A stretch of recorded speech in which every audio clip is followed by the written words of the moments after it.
exercise. Time to dive right into our exercise library. Let's start with block 1, exercise 1, which is your squats.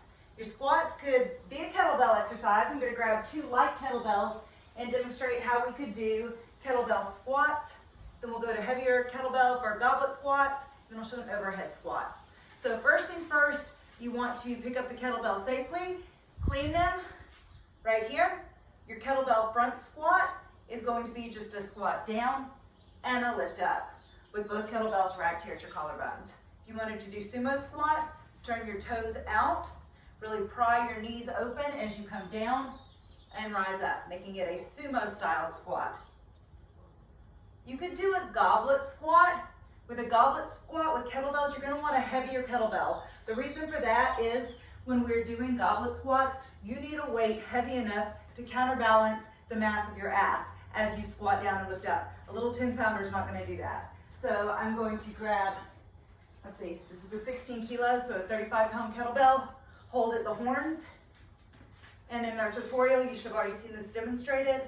You're going to take the kettlebell slightly away from you, sink down. You could even kind of adjust once you're here at the bottom.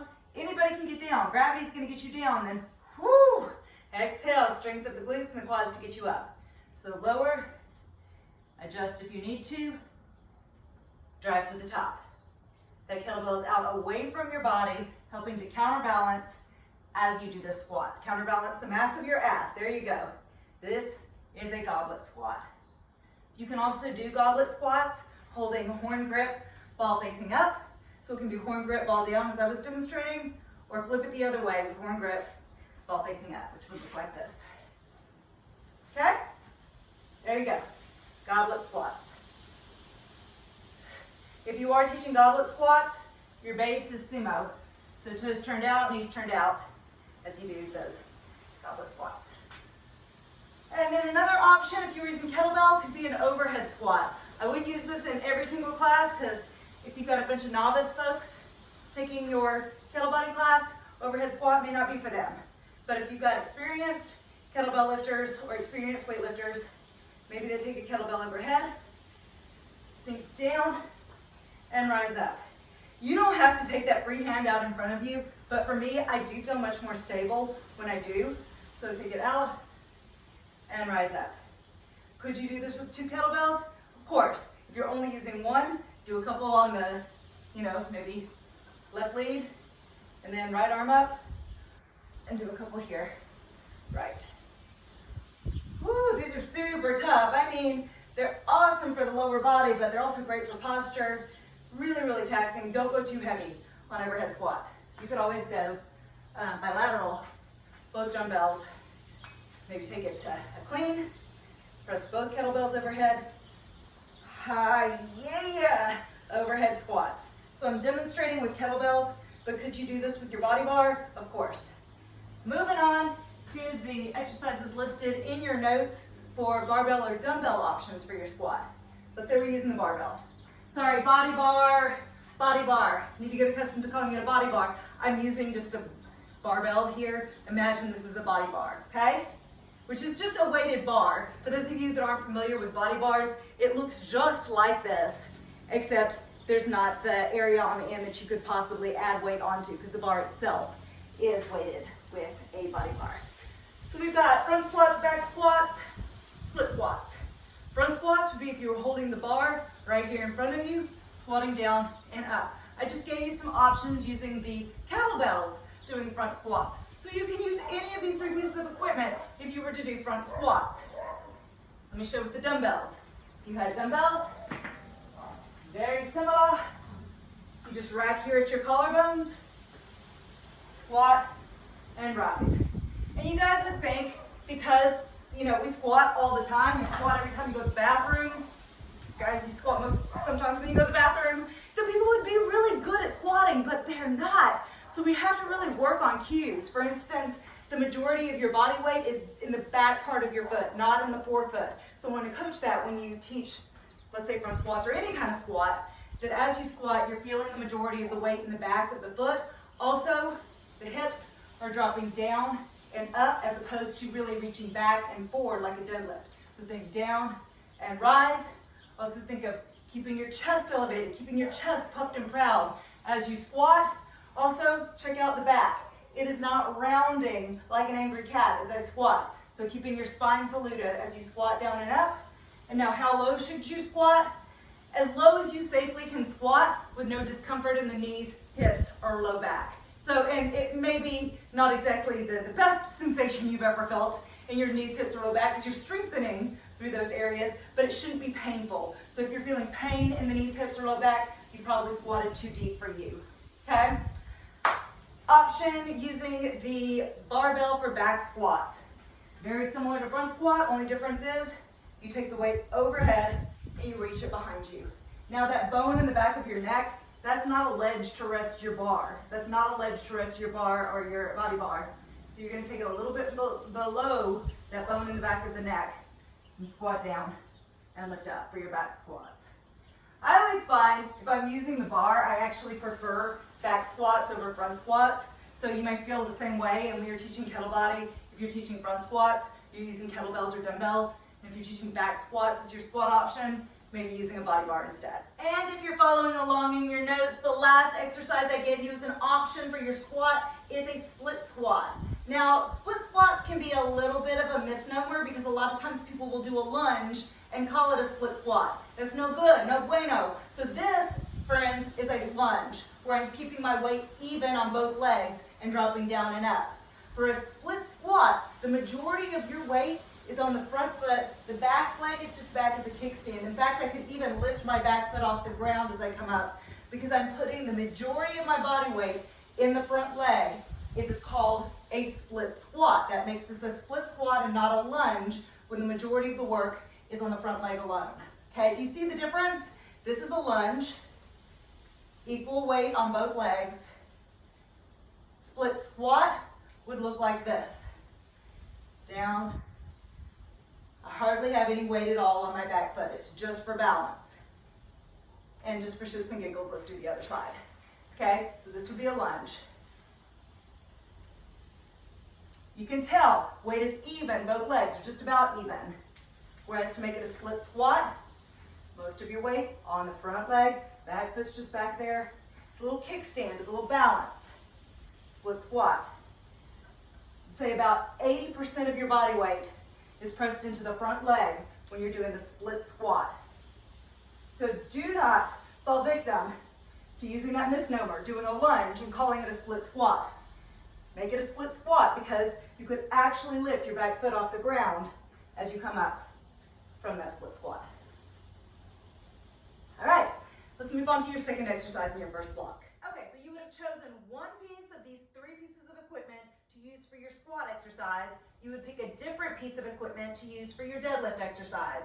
As you learned in our kettlebell tutorial, every swing has a base of a deadlift. So if you're using your kettlebell for your deadlift exercise in Kettlebody, I mean, hardly anything is better than just going straight to the swings. You could always just wrap your fingers around the handle and do a sumo deadlift with your kettlebell, just driving your hips back and rising up. If you had a class full of brand new people to kettlebell lifting, maybe you do that. Maybe for your deadlift, you start with just teaching a sumo deadlift with a kettlebell, or it could be with your dumbbells, or it could be with your body bar, but really teaching them how you hinge at the hips. You are bending the knees, but what's super duper important here is that you're driving the hips back like a slingshot. So they're learning the difference between a sumo deadlift and a squat. And at the bottom of that deadlift, remember, my back is not, vertical, but it is flat. It is flat. It's like a tabletop here at the bottom of a sumo deadlift. If they've learned a deadlift, perhaps you use the exercise here as a front two-handed swing. So you choose kettlebell front two-handed swings as your deadlift exercise. You have a strong, stable base, legs a little bit wider than your hips. Wrap your OK fingers around the handle, tilt the kettlebell towards you, drive between the legs and out. If you're doing your front two-handed swing properly, at the apex of the swing, the shoulder is right over the hip, which is right over the ankle. Everything lines up. You are not hyperextending at your back. And also the kettlebell feels completely weightless. Notice how I'm releasing my hands there at the top of the swing. It's completely weightless at the apex of that front two-handed swing. Okay? Those are called front two-handed swings. You could also pick unilateral swings. So if you go unilateral, you're using one arm only. It's the exact same thing as a front two-handed swing, besides we Photoshop out one arm, okay? Exact same thing otherwise, so let's give that a look. You reach, okay sign, right between the legs, drive it out. Ha. You figure out how many you're doing on one side before switching to the other hand. If you're doing unilateral swings, that switch is at the top of the swing when the kettlebell is weightless. Ha. Driving the hips back each swing. I'm just picking reps of 5 here. You could pick any number you wanted. Those are unilateral, or also known as single arm swings. Other option for your deadlift, if you're using the kettlebell, alternating swings. I used to call these daisy chain. It's just one arm to the other arm, one to the other, okay? So it's just come through, up at the top, release to the other hand, come through, up at the top, release to the other hand. Maybe if you're teaching a relatively new class, have them first learn with no equipment at all, just to learn this flow, before then adding the kettlebell along with it. Because what I'm just demonstrating to you with an invisible kettlebell is exactly what it will look like when we add the weight. The thing is, it's much less likely that they're going to throw out their lower back and injure themselves with kettlebell if they've learned the technique first. So I always champion no equipment before eventually adding the kettlebell. In fact, you could teach an entire Kettlebody class without actually using the kettlebell, teaching them the techniques with an invisible kettlebell, and then maybe progress them to eventually, if you've got the same groupies following you kettlebell class after kettlebell class, eventually progress them to adding kettlebell along with it. But you could totally get them an awesome workout that's front two-handed swings, imaginary kettlebell, single arm swings with imaginary kettlebell. Other side, and they are not going to feel like you gypped them, like you shortchanged them because they came to your Kettlebody class and you didn't actually pick up a kettlebell. They're going to feel like you are an intelligent, certified fitness professional that is concerned about their safety, and so you're going to make sure that you have drilled in form first before then adding equipment that they could hurt themselves with. Okay? I, of all people, know that I come to a class and I want to be killed. I want you to give it to me hard. I want it to be such a sweat fest that I'm just completely exhausted after class. You can deliver that even without ever touching the kettlebell, even with using an imaginary kettlebell the whole time. Because you're not just talking to them, they're learning the moves, they're working, they're absolutely doing all this kinesthetic work. And their heart rate's gonna come up, and their glutes are gonna work, and their core is gonna be fried. They're just not actually grabbing the kettlebell yet. So very different than going to a lecture where you're teaching them, this is what a kettlebell swing looks like. A kettlebell swing begins with a deadlift base. A deadlift means a hinge at the hips. So you're not talking at them. They're moving, but just without actually adding the kettlebell along with it. So that's my soapbox with that. I really want to hit home with you guys that you're not going to shortchange them if you build up slowly to using these pieces of equipment along with your Kettlebody class. In fact, it's a great way to kill the program quickly if people are hurting themselves because they haven't had that education they need of how to do this properly. So invisible kettlebell, whoop, whoop, whoop, whoop. Feel free to start that way. So if you are doing the single arm alternating swings, also known as daisy chain, it looks like this. Out, out. Ha. Let's take a look from the side.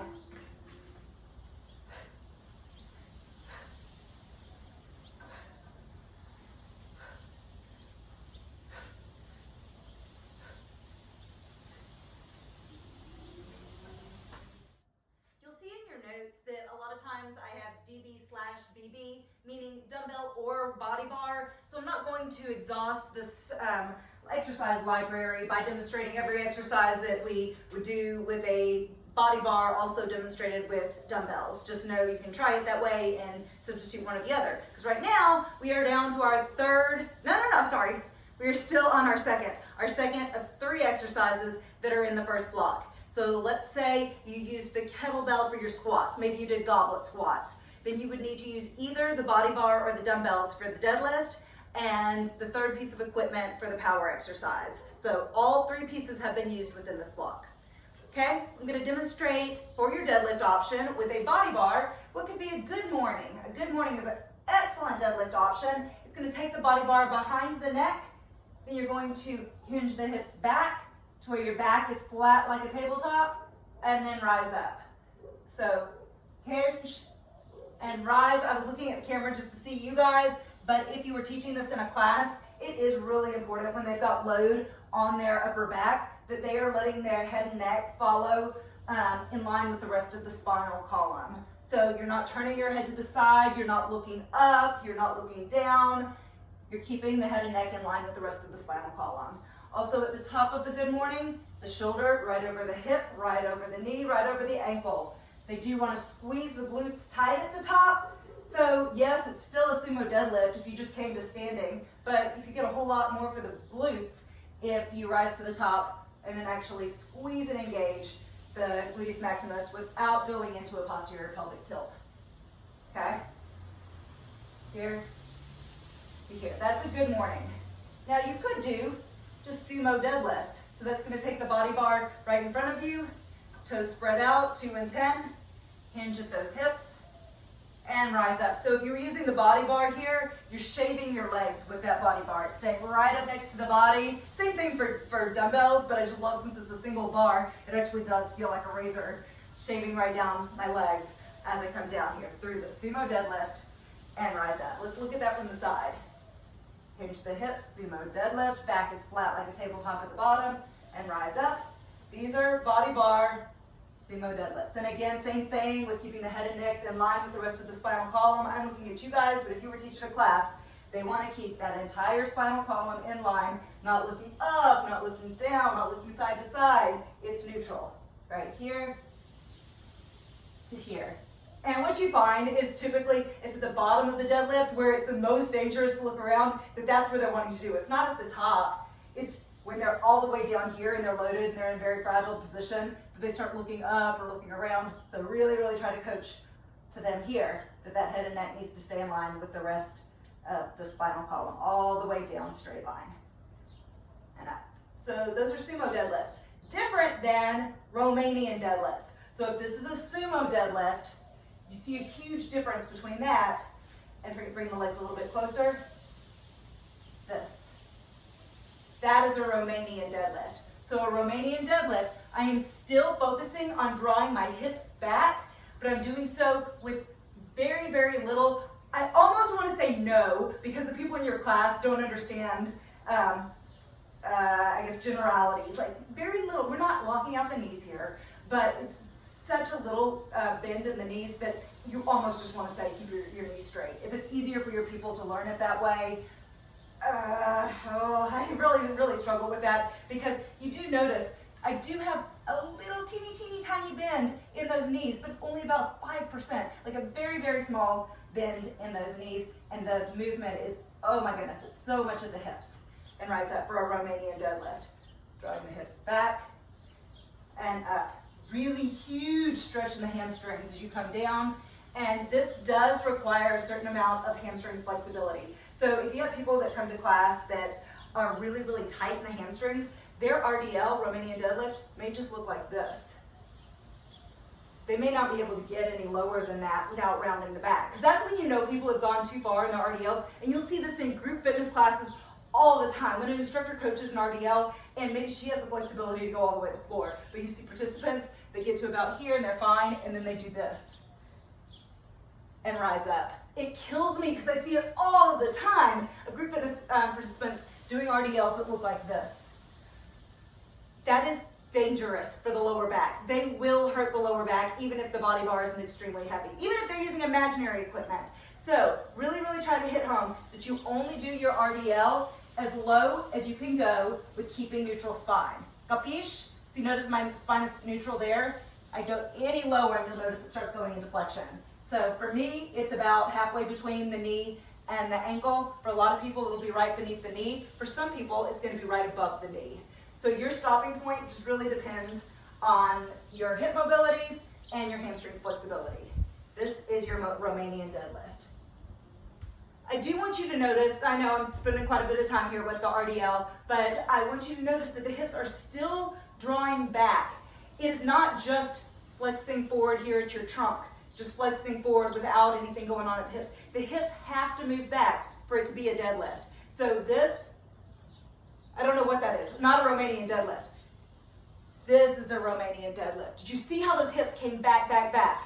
That is so hugely important. Really drill it home, and then watch your people in class in Kettlebody, because you'll see some people just tipping forward, just like this. That's not an RDL. We want hips drawing back as the torso comes forward and rise up.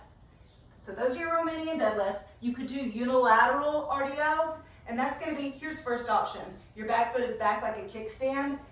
Even though the back foot's back to help you balance, you're keeping the majority of your weight on the front foot. So similar in a way to the split squat we learned in your first exercise with a single leg Romanian deadlift or unilateral Romanian deadlift, you have the back foot back as an option for balance, but you're not relying on that back foot to hold any weight. Okay, so you're relying on the front leg here. And then as a more advanced option, you would actually lift the back foot, equal and opposite as you come down. And you will fall, you will stumble, but you guys, don't make exercise so serious. You're trying to balance and maintain it steady, but there will be times that you kind of lose it a little bit as you're coming down and up. Super important, if you do add the leg lift, you do so without opening the hips as you come down. So you want to keep your hips squared, then as you tip, if you had headlights on your hip bones, they'd be shining down on the floor and not to the side wall. So notice the difference here. If I'm doing a proper RDL, unilateral RDL, I'm tipping down, rising up. My back foot, the shoelaces shine towards the floor. If I'm doing an improper unilateral RDL, I would be opening the hip here, turning the back shoelaces towards the side wall. And you'll see a lot of people try to do that, but it is incorrect, incorrect. So keep the shoelaces facing down towards the floor with the back foot as you do your RDL. And like I mentioned earlier, head and neck in neutral. So as you come down, you're not looking at the mirror, you're not looking at an instructor, your head's looking down towards the floor, keeping the head and neck in neutral with the rest of the spinal column. So that is Romanian deadlift. And we've made it to the third exercise in your first block, which is your power exercise. This is where we're going to take the heart rate up, up, up, and you're using the piece of equipment that has not been used yet. So what you used with squats, what you used with deadlifts is one, another, and then this is the third piece of equipment. Here's some options if it was to be with kettlebell. You could take both kettlebells and do a power clean into a sumo squat. Power clean, sumo squat. And because of the rhythm that you're moving here and the weight that you're lifting, you will take the heart rate way up without using any high impact. So sumo squat right into power clean. Do a couple of those with any substantial amount of weight, and you will notice that heart rate, whoop, whoop, comes way up. So there's one option for power exercise with a kettlebell. Other option would be kettlebell mountain climbers. You want to be sure the kettlebells are flat enough on the bottom that you could plant them down. Let me turn to the side so you see me. You can plant them down and they're not going to roll out from underneath you. Step back. In. Kettlebell mountain climbers. Whew. So even if you have them relatively flat on the bottom, it's still a stability challenge to hold onto those handles and try to keep yourself stable as you're moving one leg in at a time. Love kettlebell mountain climbers. And the kettlebells we will have at Village Fit are relatively flat on the bottom, so we're not going to have to worry about anybody busting their faces here as they do the kettlebell mountain climbers, if that's the option you chose to pick here. And then the third option I gave you in your notes, if you're following along, is a kettlebell lunge with a suitcase swing. Here's an option with both kettlebells. It would be swing, ha, suitcase swing. So your thumbs are facing up here as you swing. You can take the other side. Lunge with your suitcase swing. You could always do it with just one kettlebell. You're going to find with some people it's pretty funny. They actually do better when you're working bilaterally than unilateral. It just throws them off when they're only using one side. But very well, if you want to do just one kettlebell, I would say do it in the same arm as the leg that's moving. You just be here.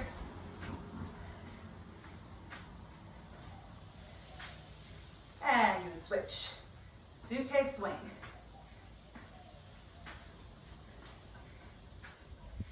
do like to use the free hand to just accelerate the descent on the way down. Just give it a little push at the top.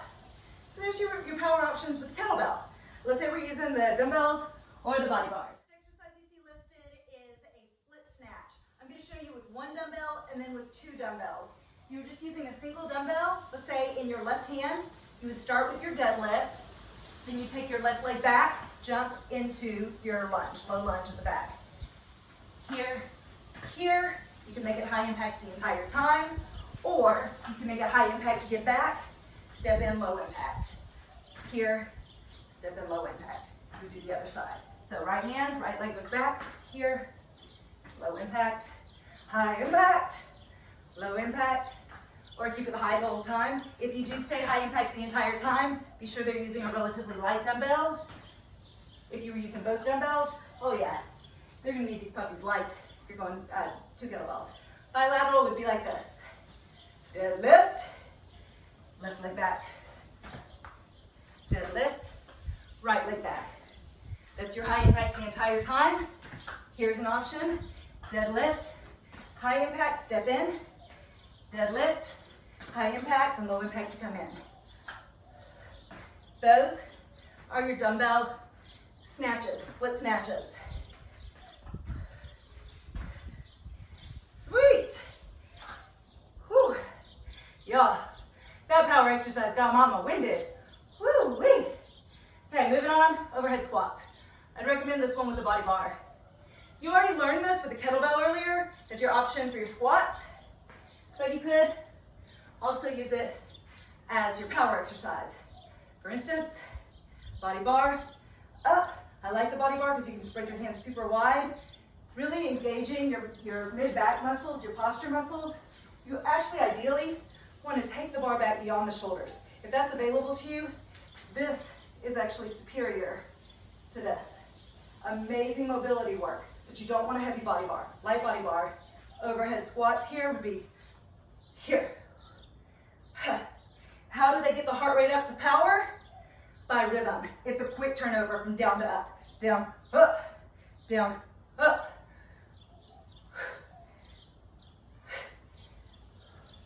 Okay, so that's your power exercise if you were to choose an overhead squat. It's important that they know that they may not squat as deep as they would in front squats or back squats if they're doing overhead squats, because you have a mother load overhead, which inhibits how deep you're going to be able to flex at your knees and your hips and stay balanced. Okay? So those were your overhead squat option for your power exercise. Moving on, other options, a squat and press and thrusters. Squat and press, let's go ahead and use your dumbbells. You could use your body bar, but I'll use the dumbbells here. Here, we would squat, press, squat, press. Deepen your squat, high in your press. Work on rhythm too. Ha. Since you are bringing the dumbbells back to your collarbones to rack position between each press, medium to heavy dumbbells. Not your light little bitty ones, medium to heavy. It should be a requirement that your hips have to help because your delts aren't strong enough to just be able to repeat pressing overhead. If they were, then why are we adding the squat? So you do want medium to heavy if the squat and press was your exercise for power in this one. And then, kind of similar to squat and press, is a thruster. You're not actually going to go down through a squat. You're going to rack the dumbbells or the body bar, knee dip, drive up onto the tippy toes, come back. Knee dip, drive up, and here. So you rise high on your tippy toes, drive it to the ceiling, and return to rack. Ha. You do let your heels leave the ground on those thrusters. So do you see the difference between a squat and a press? And I'll show you with the body bar as well. Squat and press would be here. Ha. Thruster would be here. With this actually not weighing anything, it's hard to accurately show how this would feel, but it would be much different if I actually had some weight in this body bar. That's a thruster. Yay, you guys, we finished your first block. You would pick one exercise in that block to use with a kettlebell, one with a body bar, and 1 with the dumbbells. So either your squat, your deadlift, or your power. Figure out how you want to make that work. Let's move on to block number 2. Your first exercise in block number 2 begins with a push. The push exercise is going to primarily target the chest muscles, the pectoralis major, and I'm giving you 3 exercises as options with the kettlebell. There's a floor press, a quarter get up, and a half get up, which is short for Turkish get up, that you should have seen. If you clicked on the link that I emailed you guys, I sent you a video where you should have been able to see brief tutorials.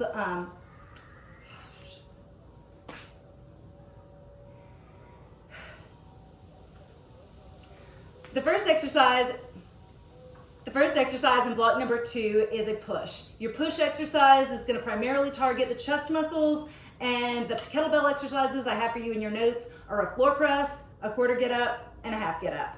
If you're doing a floor press, it's very similar to laying back and doing standard chest presses. Only difference is you are only loaded on one side, so you only have one kettlebell. With the free hand, it's going to be out, palm facing down on the floor on the other side. You guys can't see that, so I'm telling you, this other arm's going to be out like iron cross, but palm facing down into the ground. What's great about doing a unilateral press is that you're going to get oblique engagement you would not otherwise get if both arms were doing the chest press. So a floor press with a kettlebell is going to need a substantial sized weight. So get yourself a relatively heavy kettlebell. We're going to lay on the side to get a grip of the kettlebell, lay on the back, and push it up to the ceiling. So that's how you secure the weight right there over your chest. Other hand's going to come down, palm facing down into the ground. You flex at the elbow, touch the elbow all the way to the ground, and exhale, press it up to the ceiling. So you don't want to allow your gravity to just let your arm fall down to the ground, but you barely touch your elbow down to the floor, and then exhale, press up to the ceiling. And I'm telling you, you're going to be feeling some oblique goodness that you have never felt before when you've done chest presses with both dumbbells. Mostly you've probably done dumbbell or barbell chest presses. Try this kettlebell floor press. To get to the other side, we never want to press directly over your face. So you would come back to starting position, halo the kettlebell around your head to get to the other side. So just drag it around your head, secure it, roll onto your back, punch to the ceiling, release your free hand, palm facing down, elbow to the floor, exhale, press up. These are kettlebell floor presses.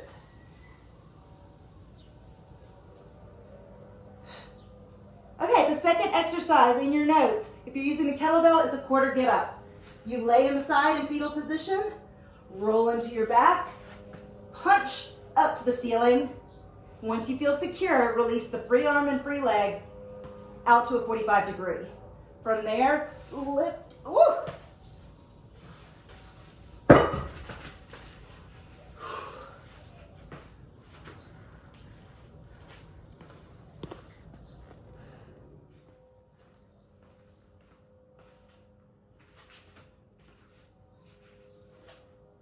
Another exercise is a quarter get up. Quarter Turkish get up looks like this. You roll into fetal position on one side. Come onto your back, belly facing up. Punch the ceiling. Both arms have secured the kettlebell overhead or over your chest. Then release your free arm and free leg out to a 45 degree angle. Notice it's not straight down, it's out to a 45. Then you're going to roll onto your forearm. Try to avoid coming down here, try to avoid rounding the back. You open that chest, lift high with that kettlebell up to the ceiling. Return the same way that you got into it, just in reverse order. Kettlebell to the rib cage, and here. Sorry, elbows to the rib cage. Try that again. From fetal position, roll into your back. Punch the ceiling. Be sure that kettlebell is secure right over the chest before releasing free arm, free leg. Roll onto your forearm. That's your quarter get up. That's as far as it goes. Here and back down. Now, if we were to go to half get up, we're going to progress that further. From here, punch up to the ceiling, release free arm, free leg to 45 degrees, roll onto that forearm. The next step is to come all the way up to a tall sit. Now really work on shoulder mobility there. There you are, weight secured. Right, back to your quarter, here, and rib cage, back to fetal position. Do that again, that half get up. Belly facing up, secure the weight overhead or over your chest. Release free arm, free leg to a 45, palm facing down. forearm, chest is wide open, up to tall sit. Back to the forearm, your quarter TGU, all the way down, and release. You halo the kettlebell around the head to get to the other side. Let's just do 1/4 and 1/2 on this side. So here, punch, release, free arm, free leg to 45. That's your quarter get up. Your half get up is right here. Elbows to rib cage, then punch up to the ceiling, secure the weight over your chest. Release, free arm, free leg to 45-degree angle. You might even scoot your lead heel in a little bit closer to your glute to get a good grip of the floor. Roll onto your forearm, then lift all the way up into tall sit for your half get up. All the way down, right here. Just to be sure you got enough of that on this angle, let me do one more half get up. You can fast forward along if you don't need to see another half Turkish get up. I'm going to take the heel in a little closer. Forearm. Ideally, that foot stays down on the ground as you roll over onto your forearm. If you cannot do that, it may be that your kettlebell's a little too heavy. So there you go for pushing options using your kettlebell. So pushing options using dumbbell or barbell. We could do a press forward, unilateral press forward. Let's try that. Okay, let's explore options. If you were to use your body bar or your dumbbells, you could do press forwards with, let's say you're using your body bar. You would bring the bar up where it's parallel to the ground. Your forearms are parallel to the ground as well. For a lot of people, you're going to need to have 90-degree bend at the elbows to avoid any kind of issues with their shoulders. For some people, they may be able to take the bar all the way in to touch the chest, but it's just such an impingement risk for so many folks that I would coach this just across the board in group fitness for everybody to start and stop with your elbows, even with your shoulders, as opposed to bring the bar all the way in to touch your chest. So this would be starting point, this would be ending point. Here, here. And this is, really a challenging move. So I would go with light body bar or light dumbbells here for your press forward. And you'll see in your notes, you have the option for a unilateral press forward. Unless that body bar was some kind of light, which our body bars aren't going to be that light, then I would say go with your dumbbells here, where you would go unilateral press forward, other arms just hanging out waiting, while you press one arm out, then the other arm out. Unilateral press forwards.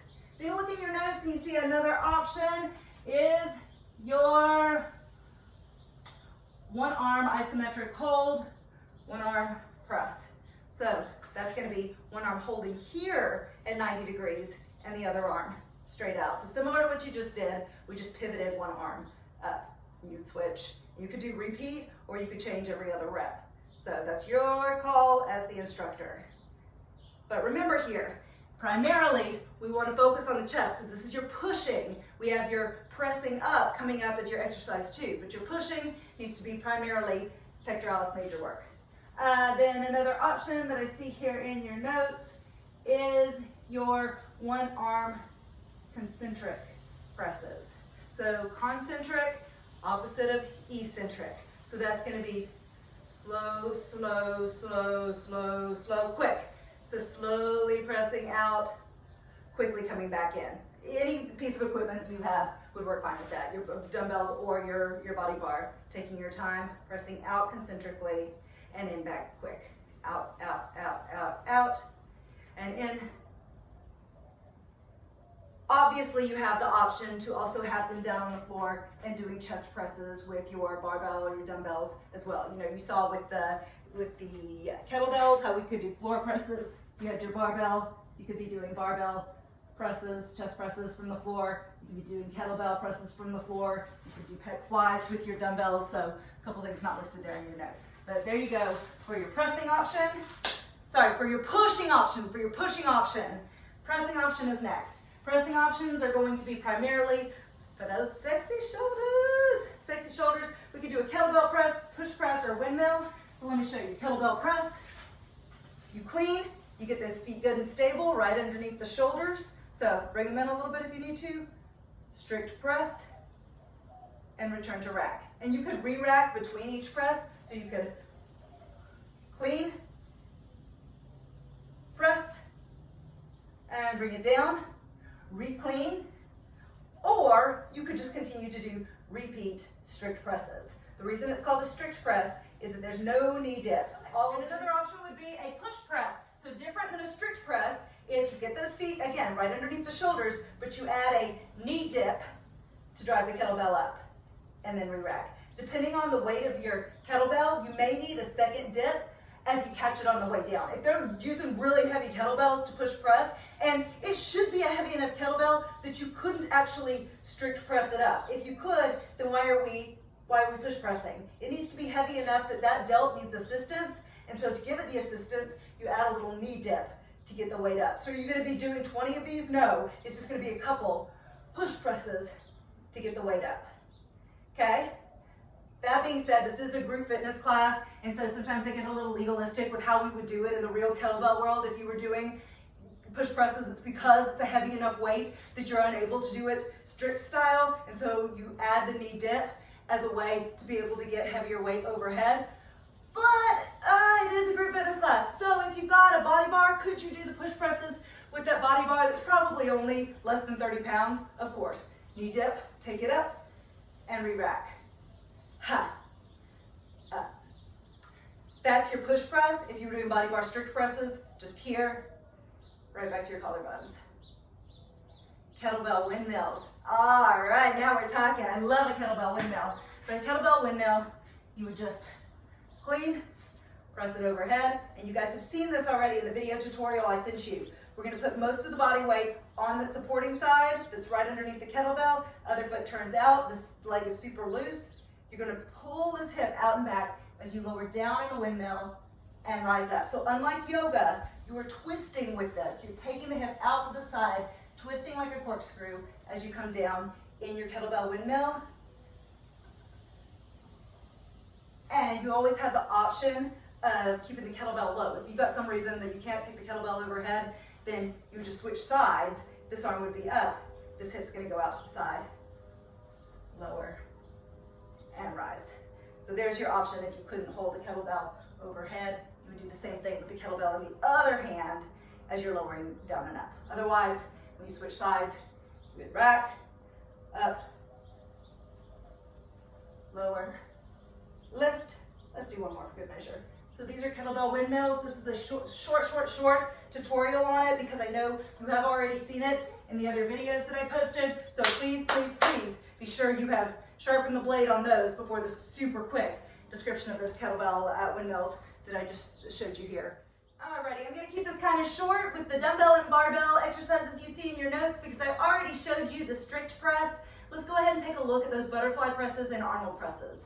Butterfly press is going to be if your elbows are here at 90 degrees and you're just bringing your elbows in together and out wide. It is important here that you're coaching elbows in together because otherwise they're going to be inclined just to bring their dumbbells in together, not actually the elbows in, which is more of the goal here.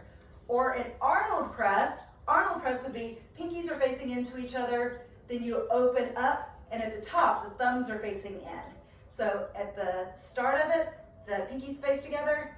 At the finish, the thumbs face together. That's called an Arnold press. Let me scoot back just to make sure that you guys see that exercise. Pinkies in, reach up, thumbs in. There's your dumbbell exercise options for your presses. I gave you 3 options with the kettlebell for power on this block. First was a kettlebell dead snatch. For a dead snatch, the kettlebell is going to be right between your 2 feet to begin. We just drive straight up to the top into your dead snatch. You could also actually do this with a dumbbell, but the dead snatch is just here, drive to the top, okay? Here, straight up to the ceiling. You have seen this in the tutorial for kettlebell lifting already, so I'm not going to go into any more detail here in our exercise library than just repeating what the move is. You've learned how to do it in our tutorial already. So that's your dead snatch. Your power snatch is here, up, swing between the legs, and up. However, it's going to come much higher with the power snatch than the dead snatch, but depending on your class, the dead snatch may be a safer and better option for your newbies. So this is a power snatch. Then the other exercise you see on there is your high pull. Between the legs, ha.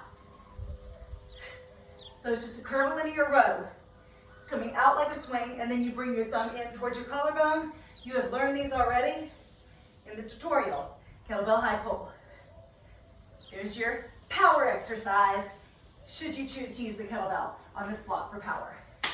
Okay, barbells, dumbbells, power exercise. Let's see what we got. We got plyo push-ups, jacks with a push, or a high pull. Awesome sauce. High pull, like I said, I just showed you with kettlebells, but with dumbbells, looks just like this, exactly the same. If you've got a relatively new group of folks, why not teach them with the dumbbells and eventually progress it to using the kettlebells? It will be harder with the kettlebells because the weight of that ball is outside of your grip. It's fluctuating, whereas with the dumbbell, the weight stays fixed inside the grip of your hand. You have much more control. Okay, so the other options, we can do a push-up with a clap, plyo push-ups, like this. Yeah.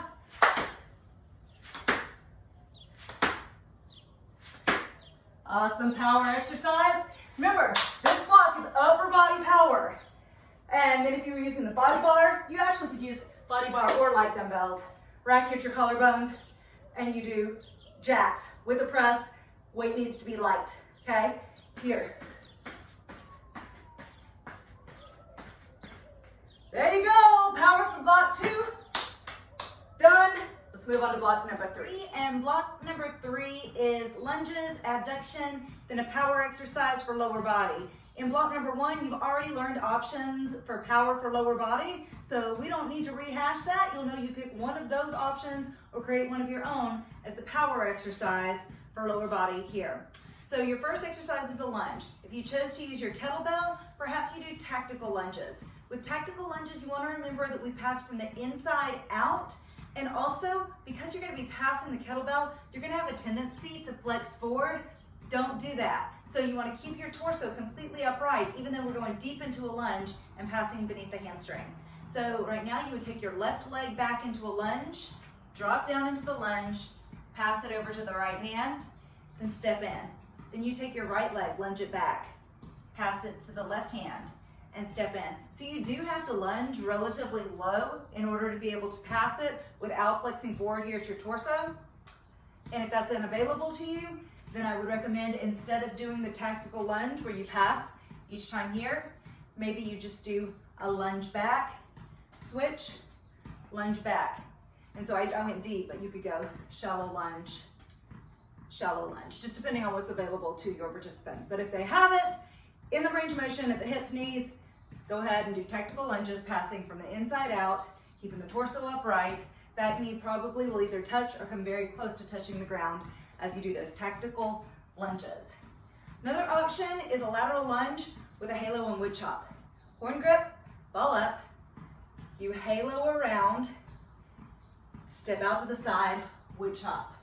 Halo around your head, step out the side, wood chop. What I love about this is we're working on shoulder mobility as we're working on strength for the gluteus medius and minimus there in the lateral lunge.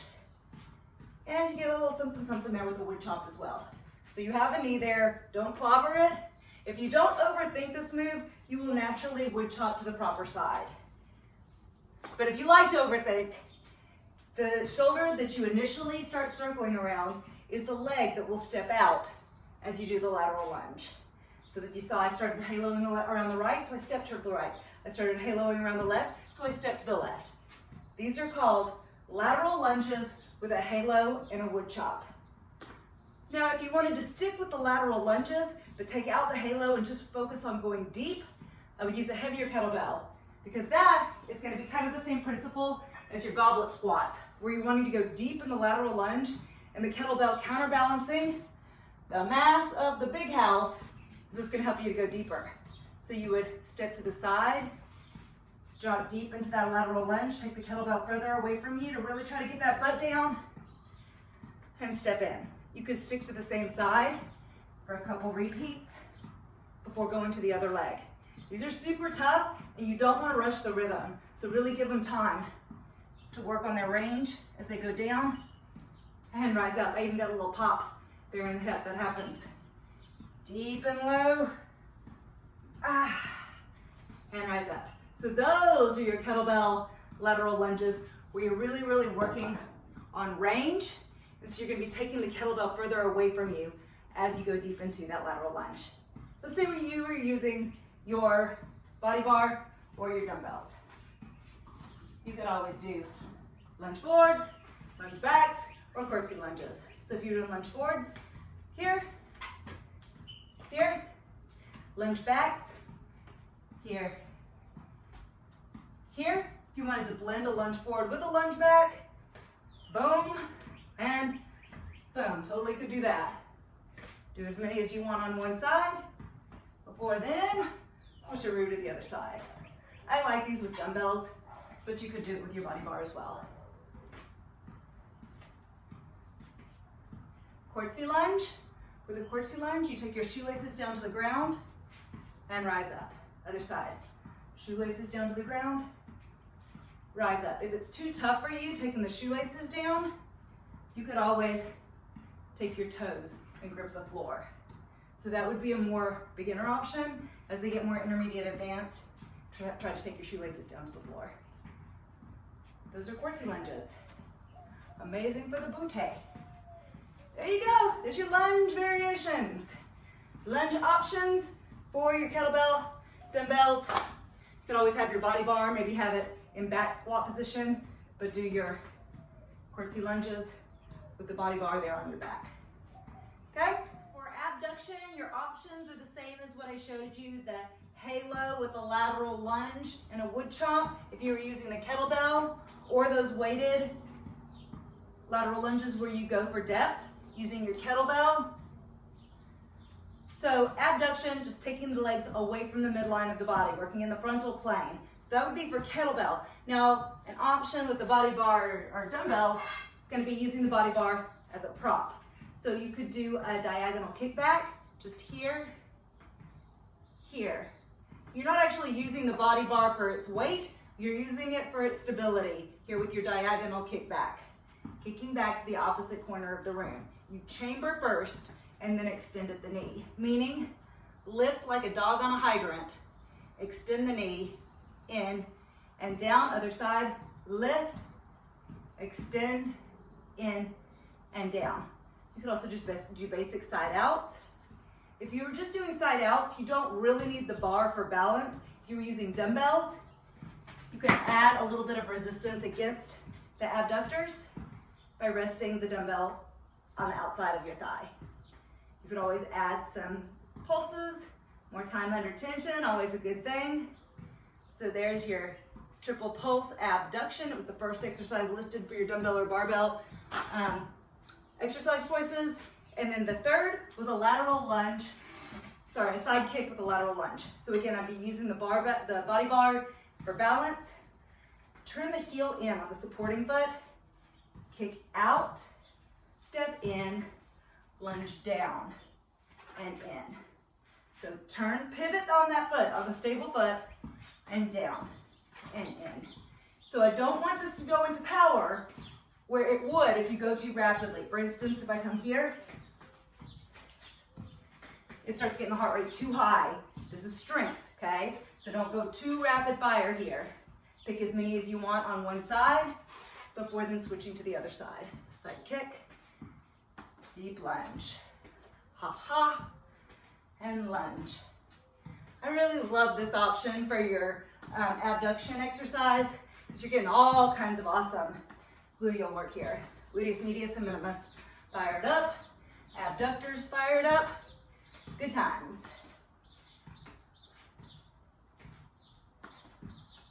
For your power exercise, Brad, you've already learned power exercises from block number 1, so you just pick one of those power exercises I gave you in your very first block to use here as your power finisher in block number 3 with whatever piece of equipment you haven't used for your lunge, your abduction. Pick the third piece for your power exercise. Okay, block number 4 is your back block. We're going to start with row variations. So row options you could do with a kettlebell, then dumbbell or body bar. So the kettlebell first you could do the to the side renegade rows. So row to your low rib and pass, row to your low rib. You could always do repeats on one side before switching to the other side. Any way you want to structure those renegade rows, great option with the kettlebell. If you chose against the renegade row, maybe you do a row and a lunge. Get in a lunge position, secure yourself, resting a forearm on the leg. There you go. Do your rows right here. And then you could take 2 kettlebells and maybe do wide rows. So here, here. Let's try that. 2 kettlebells, then over, tight, tight, tight core, squeeze, in, squeeze, in. There's some kettlebell options for you, all involving a row. You could do low rows here with 2 kettlebells. So there's some row options using your kettlebells. If you were using the dumbbells or body bar, let's first try a body bar. Let's do a tip, single row, tip and rise. Single row, tip, and rise. What I love about single rows here is they really help to teach the deadlift. The deadlift is the base. So if people come to your class for a while, they'll be better with their kettlebell swings because they've mastered it with all these deadlift-based moves that you've done. For instance, a single row here. If you do a deadlift to get into it, single row where the elbows go right past the rib cage, in and rise. And you can also do a variation with a wide grip, taking your hands all the way out towards the end of your body bar, tip, touch the bottom of the sports bra, in and up. Dudes, you know what bottom of the sports bra area is. Bottom of the sternum. Don't act like you can't tell what I'm talking about just because you don't wear sports bras. Or maybe you do. Different strokes for different folks. Tip, wide row, and up. So notice my back stays completely flat the entire time, even as I'm hinging forward here. Row and rise. If you're using the dumbbells, same options that we just showed you with the kettlebell, doing the renegade rows, row here in lunge, bent over row, or wide rows with both dumbbells. But I'm looking up at you. You want to coach your people. Keep your head and neck in line with the rest of the spinal column as you tip forward here and go through all of those row variations. So there you go for your rows. Next back exercise is going to be either a reach back or a reverse fly. So with the kettlebells, you're kind of limited here. There's not just a ton. I would take the hands through the handles, hold on to the ball. So you're going to want relatively light kettlebells here because people don't have really, really big hands to be able to hold the ball. You could tip here and do reverse flies, holding just the ball with the kettlebell. Okay? So there you go. If it was the kettlebell, you could also take the balls right behind your glutes, reach back and in. Be sure that you're feeling a lot more stable than I just was before you get going. You could add some pulses and in. So there's 2 kettlebell variations for the reverse fly or the reach back. You could do the same thing. You've got a body bar here. Take it back, lift, and in. Bar comes up off of the glutes and in. Maybe you had triple pulse. In, boom, boom, boom, back in. You had your dumbbells. Obviously, reverse fly is a total easy option here. Just here. Here you could even make it compound by doing a reverse fly, upright row, reverse fly, upright row. But this should be very different than the beginning of this block, which was your row. Okay? You did your row, you moved on to some variation of a reverse fly or a reach back. Now you're on to power.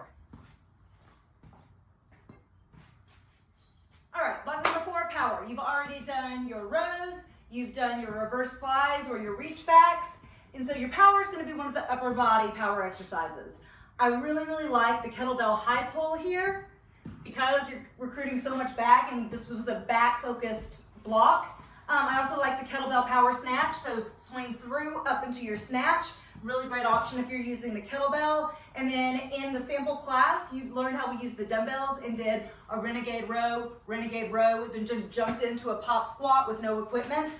Love that exercise because, yeah, you're getting some back in while doing a power move. So again, with the dumbbells, we fast forwarded through the exercises in the sample class. We need to go back there and see them later. But renegade row, pop squat with a sumo squat as you step in or jump in. Renegade row And to really get that heart rate up, we work on rhythm. Boom, boom, ha, here, here. Power, block number 4, done. Let's move on to block number 5. Okay, you guys, block number 5 is gonna be biceps, triceps, and a power exercise. For power, you're just gonna pick one of the upper body power exercises like you learned in block number 2. For biceps, if you're using your kettlebell, here are a couple options. So you could do one or both kettlebells and do bottoms up curls. So typically when you're doing bottoms up, you're prepping to do bottoms up presses, which is amazing for shoulder stability and for grip strength.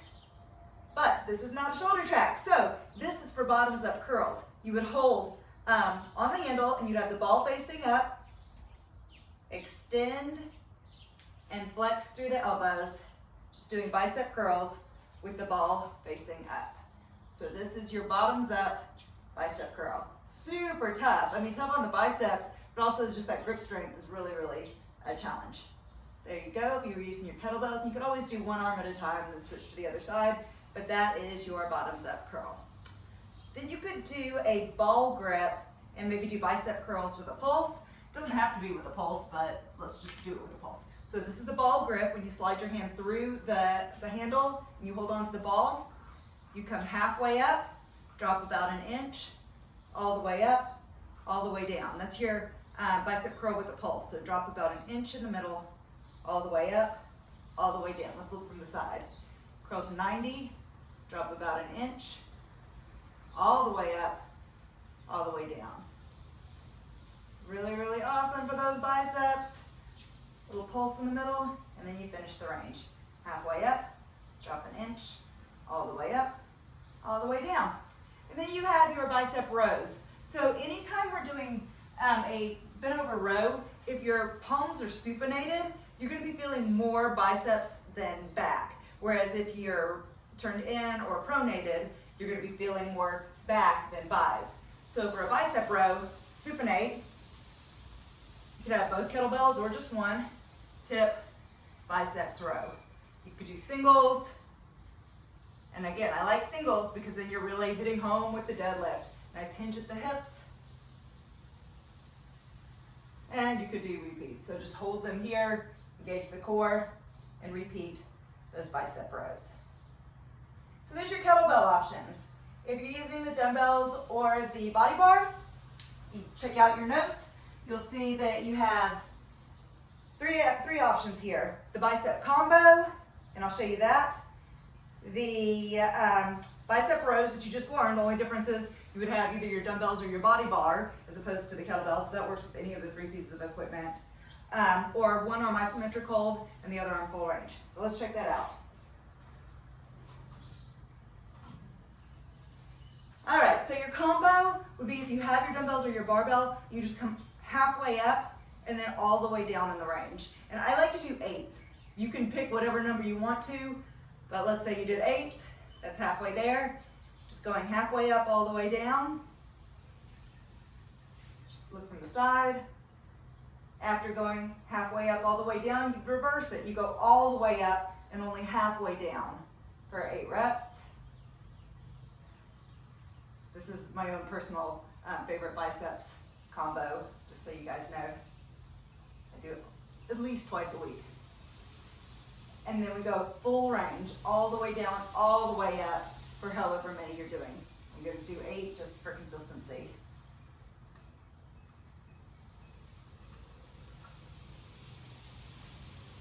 You could do it with the barbell, or sorry, the body bar, or with the dumbbells. You could even do it if you had the kettlebell and we're doing that ball grip. You could do that bicep combo. But there you go. So halfway up, all the way down, all the way up, halfway down, and then full range, you pick the rep count. Then, you know, your bicep row, so that was here with palms facing up. Then holding one isometric and the other full range, you would hold at 90 degrees with one, and you just keep it steady there. With the other, full range. However many you want to do.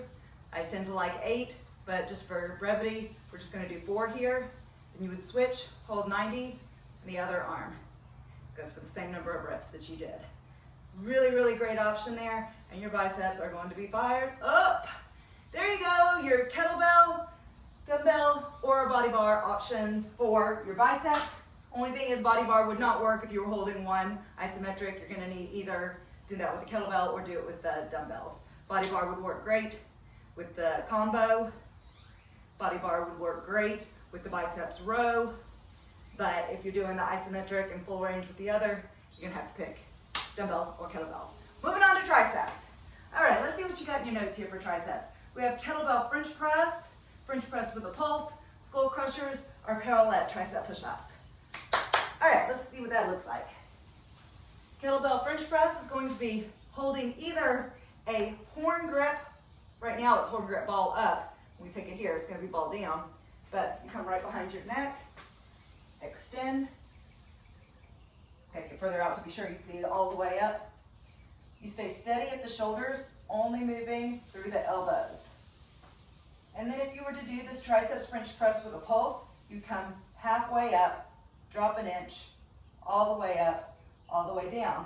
So I like it if you've done this same movement with the biceps. If you come halfway up, drop an inch, all the way up, all the way down, to then move to triceps and do that same rhythm. It works really well together. So halfway up, drop an inch, all the way up, all the way down. There you go. So those are your French press options with the kettlebell. So if you are doing the skull crushers, that would be laying back on the ground. Be sure you haven't gotten their heart rate up really high recently, so you spend some time on the biceps traps so they're not like pairing this right after having their heart rate pretty high from power exercise. But they'll lay down. You could have one or both kettlebells. Skull crusher is going to mean stable at the shoulder and bringing the kettlebell down and up. I'm holding a horn grip ball up. You could also take two kettlebells here and do a bottoms up grip. Man, this is going to be a lot of shoulder stability, a lot of grip strength, as you also work the triceps.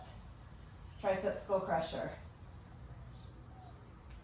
What I like about when you're doing both kettlebells is you're actually not touching your forehead to the kettlebell, which I just don't like touching the kettlebell to the forehead. This is like railroad tracks. Shoulder width apart, tricep skull crushers. There you go. Then if you were doing the tricep push-up parallettes, so if you're familiar with parallettes, they're like low bars you use frequently in gymnastics. You can use your kettlebells like parallettes. Again, it's helpful if your kettlebells are flat on the bottom, that you're nice and stable, or it's a little bit more stable than if you've got rounded kettlebells. Get in tricep push-up position, elbows drop back past the rib cage, and rise up. And again, because you guys learned this in your BTC workshop, tricep push-ups are out of reach for a lot of women. They just don't have the strength developed to do proper tricep push-ups on the toes. So always give the option, if you were to pick this option for your kettlebells, your tricep push-up parallettes, that you can drop down to the knees. So give that a try at home, you guys.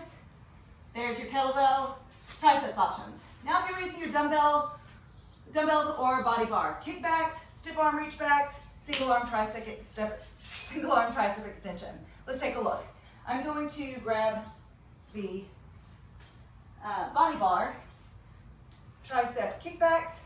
You can have the body bar out and in, out and in. And because that bar is so long and it's all weighted, these are actually really tough with a body bar. So you do one arm and switch to the other side. Looks very primal when you're doing this with a body bar. You could totally do it with a dumbbell or both dumbbells. So tricep kickbacks. Shoulders stay steady, only flexing and extending through the elbows. There's your tricep kickbacks. Then what do we say? Stiff arm reach back. I like doing this one with the body bar, but you could totally do it with dumbbells. Stiff arm reach back, here, in. So you are getting some back work also, but tons of tries. So you're working some lats and working some tries. You could always add like pulses with it, maybe a triple pulse at the top and in. Great way to work those triceps, body bar or dumbbells, either one work just fine. Then single arm tricep extensions. That would be just here And after you've done one, you go to the other side. You can also touch it in front of the face.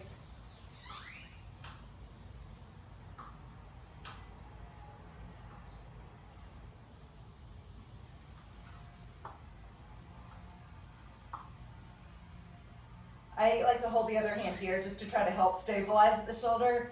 No movement at the shoulder, only at the elbow. There you go, triceps exercises. Pick a power exercise from your upper body power exercises. Then you are ready to go back to the tippy top, the top of block number 1, and repeat all of those blocks one more time through. We'll save that last block number 6, which is core, for the very end. So the core one you only do once, everything else you do twice. After you've gone one set through blocks 1 through 5, you go back to the top to block number 1, you'll be doing your squats. Squats, deadlifts, lower body power, all over again. All right, y'all, you've done all 5 blocks preceding this 2 times through. So you went 1 through 5, you went back to the top, did 1 through 5 again, and here you are at block number 6, and that is our core strength block. For core, you don't have to use all 3 pieces of equipment, but I do encourage you to use equipment. So don't just do body weight alone, because they can get that in any of our other classes. In Kettlebody, we really want them using either a body bar in their hand, a set of dumbbells, or a kettlebell throughout this entire workout until we get to the stretch, okay? So you'll look at your notes. The very first option of an exercise in there is the Turkish get-up. You've learned the Turkish get-up in our tutorial, so I'm just gonna demonstrate it here, but rely that you have watched that tutorial on how to properly teach and coach it. If you were to have a class that a lot of the people that show up are coming for the first time, would that be the best choice of exercises to include in your core? No, because it's going to take some time to slowly teach them how to get through all the steps of that TGU before they can do it safely and properly in large group setting. But let's say you've got people that have been following you for weeks and weeks, coming to your Kettlebody class. Well, they're probably ready for the full Turkish get-up. Especially maybe you had done the quarter get-up and then the half get-up earlier in class, that they've kind of worked their way through the beginning part. You're ready to progress all through the rest of the steps. So let's take a look at the full Turkish get-up. You'll start in fetal position. One hand's wrapped through the handle, the other hand is cupped over top. Roll into your back, punch to the ceiling. Release your free arm and free leg to 45 degrees, palm facing down. Take your heel, scoot it in closer to your glute, get a good grip. Roll over to the side, up to tall sit. Raise your hips and take that leg through. You sweep it through, raise your torso. Now swivel your back leg, get a grip of the floor, and get up. Hi-ya. Now you reverse that to come back down. Lunge, same leg goes back. Swivel, hand slides down the thigh, equal and opposite with those arms. You back through, down to your forearm, all the way down to the back. Free hand cups over, elbows to rib cage, and you drop it off right where you left it. Now you're going to halo the kettlebell around to the other side, because remember, we never want to risk dropping iron on your face. So anytime you're going to the other side, you drag it around like a halo. One hand's cupped inside in the handle, other hand is cupped over top. Roll to your back, punch to the ceiling. If you need to adjust where the ball is placed here, use your free hand to make that adjustment with the ball where it's fitting on your forearm. Release the free arm, free leg. Scoot your lead heel in closer to the glute. Roll over to the side, punch the ceiling.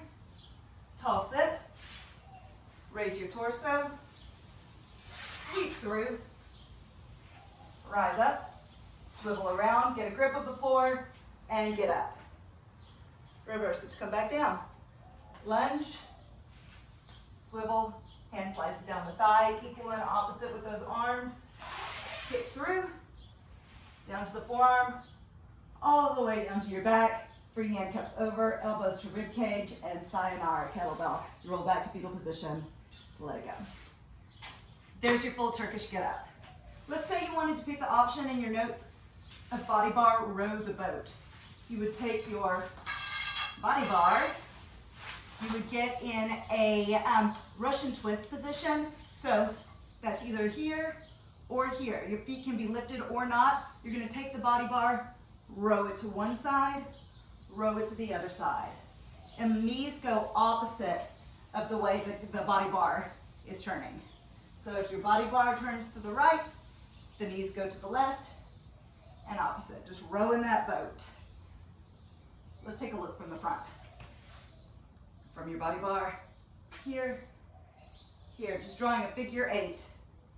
Row the boat. Row, row, row your boat. And you could always add a little bit more intensity, having them extend the knees between each row of the boat.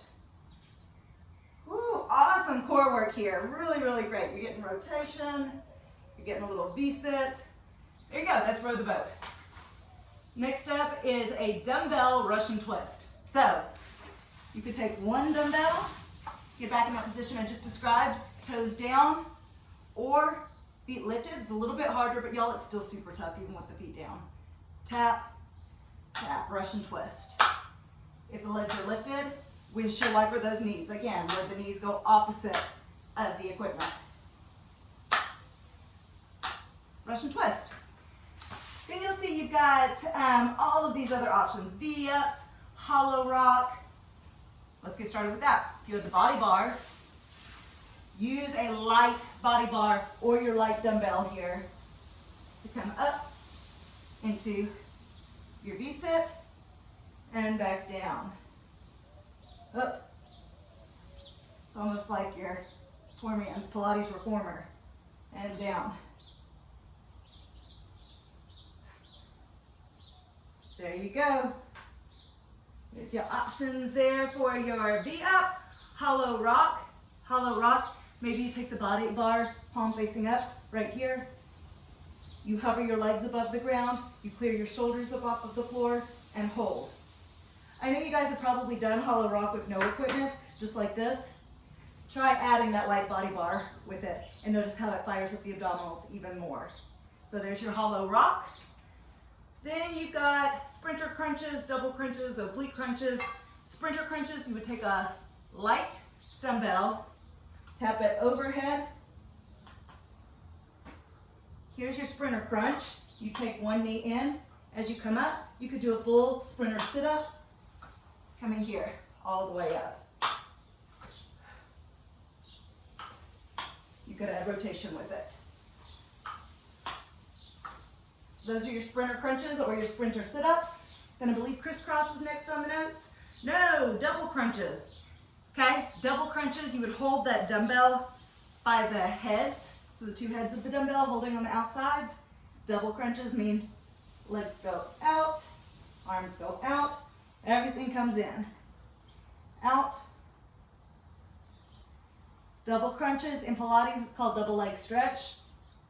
In Kettlebody it's called double crunches. Out and in. Next, I believe you had oblique crunches. So that, you would hold one light dumbbell on the opposite shoulder, twist. Let's take a look from this angle. Twist. Twist, do hold that dumbbell there, otherwise it's gonna roll off and it's gonna hurt you. Pass to the other side, hand behind the head, rotate, oblique crunches.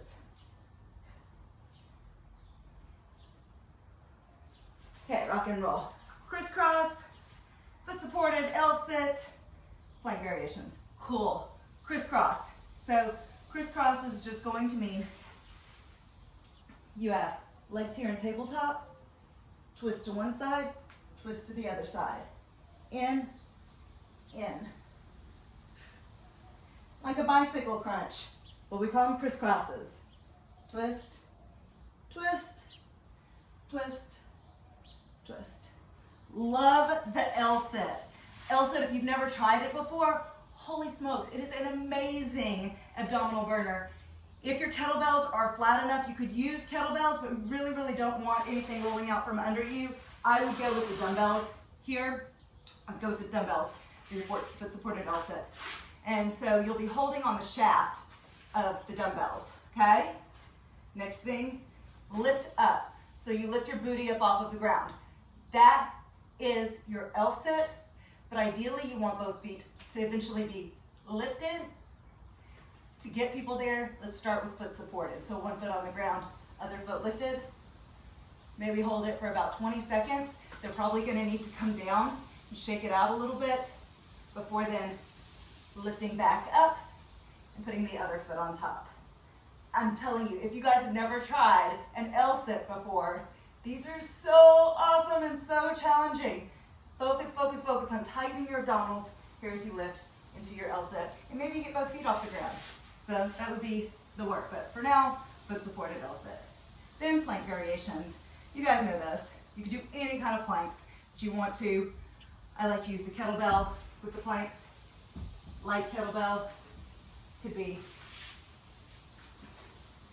lift to side plank, in, down.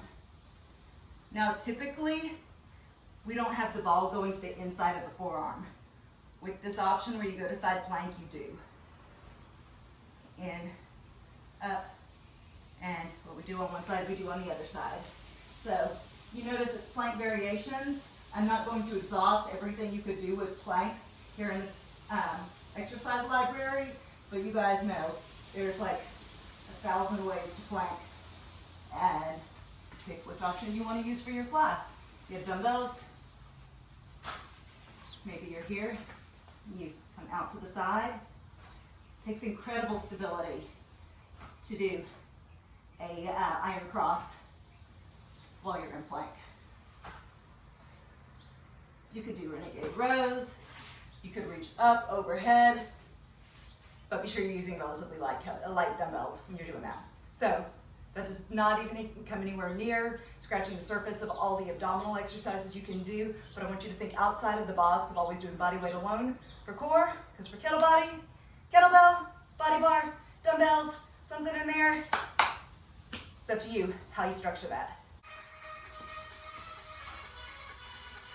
Okay, you guys, that was the entire exercise library. You've done the tutorial, you've done the exercise library. Now it's time to put it together in what a real Kettlebody class would feel like.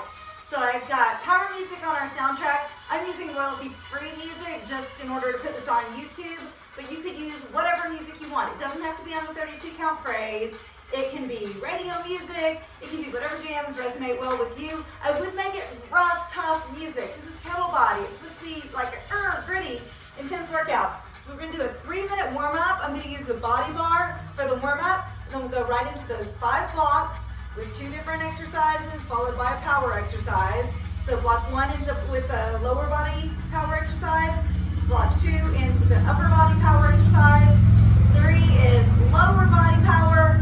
4 is upper body power, and 5 is also upper body power. Then we repeat it all over again, blocks 1 through 5 all the way through, and then finish with block number 6, which is core. All right, grab your body bar. Let me get our timer started. We're gonna do a 3-minute warm up, then right into that. Go ahead and grab that body bar. Let's deadlift. You're gonna hinge those hips back like you're trying to kiss your butt cheeks to the back wall. This is a sumo deadlift. Your head and neck are in neutral. Your core is super engaged, so that you're not rounding your back at the bottom of that deadlift when your back is almost parallel to the ground. If you do not engage your core, you're going to find your spine is as crooked as a question mark here at the bottom of the deadlift. Lower and lift. When I say lower, I'm talking about the body bar lowering. Your hips are actually going back, not down, out. Yeah, think of pulling that slingshot back. Because once we start adding kettlebell swings to your deadlift, it's going to be like this is your slingshot and the kettlebell is the rock that's loaded in the slingshot. 3 more deadlifts here in your warm-up. 2. Be mindful of the kinetic chain, please. 1 more. Clean and press that barbell or that body bar. Catch, release. Do it again. Clean, press. If you're at home, feel free to use a broomstick or a mop in place of your body bar. Here, just doing a warm-up, that body bar should not be very heavy. 3 more. We clean, we press, we catch it with the elbows to repeat. We flip those elbows to safely release the bar down. I want you to think of actively squeezing the glutes when you press the bar overhead. 3. 2 more. Listen for a change. Take the bar behind your neck, take the legs a little bit wider, squat it.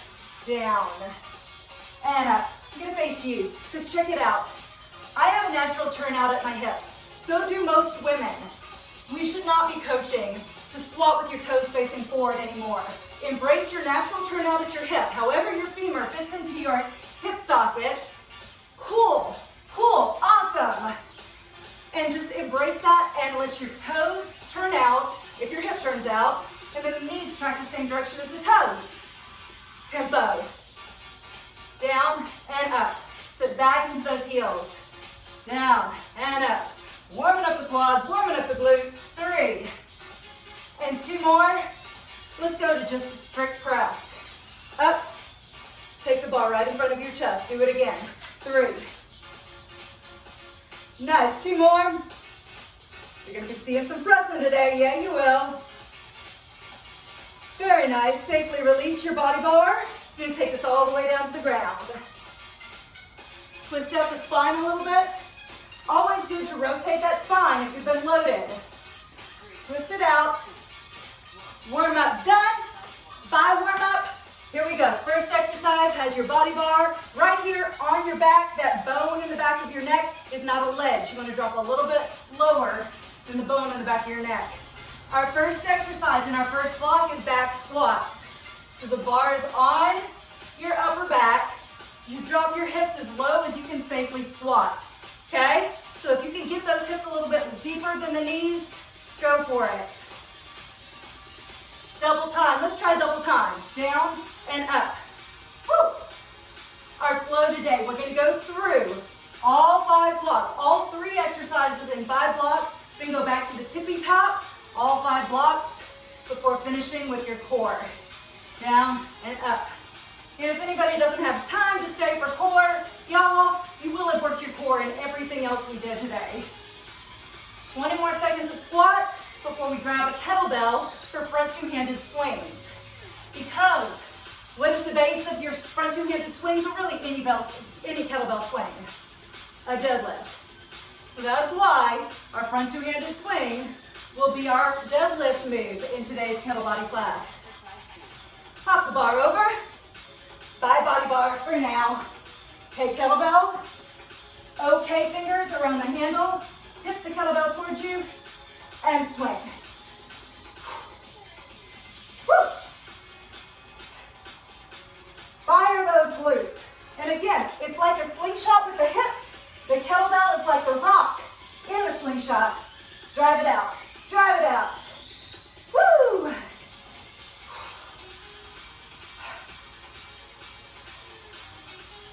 Yeah, 40 more seconds of front 2-handed swings. Your heart rate is up, but you should not be completely breathless.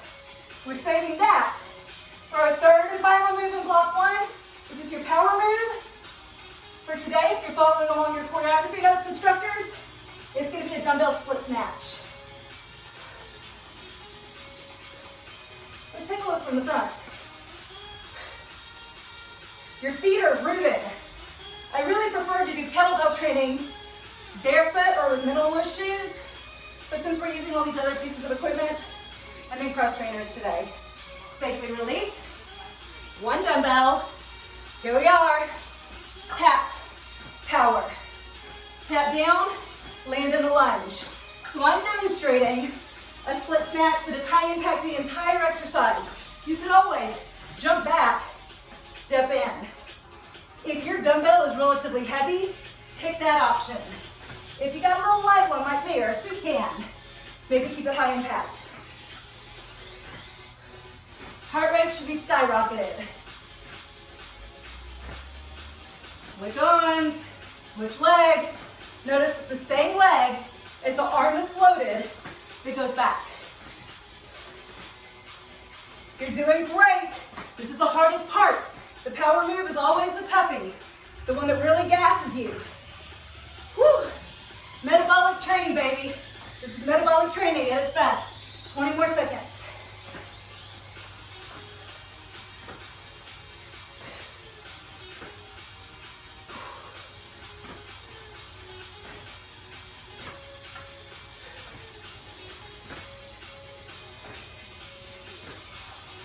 All right, bye block 1 for now. Moving on to block number 2, it's going to be both dumbbells. Move number 1 is your push. Lunge and push. You don't need to be on the beat of the music. I want you to move at the rhythm that works for you. You don't have to lunge this deep. I'm touching the back knee down to the ground. You can keep it a shallow lunge if that's what's available to you. Use light dumbbells here. Woo! Because y'all, it is wicked hard to press that weight out away from your body. Relying on those delts, a little bit of chest. Woo! Yeah, a little bit of chest, a little bit of chest fitness. Whew. Give it 30 more seconds here before we'll move on to our next power move. We're just going to use your kettlebell. It's called a curvilinear row. I lied, that's coming in our back track. This is going to be a kettlebell clean and press because this is our push and press block.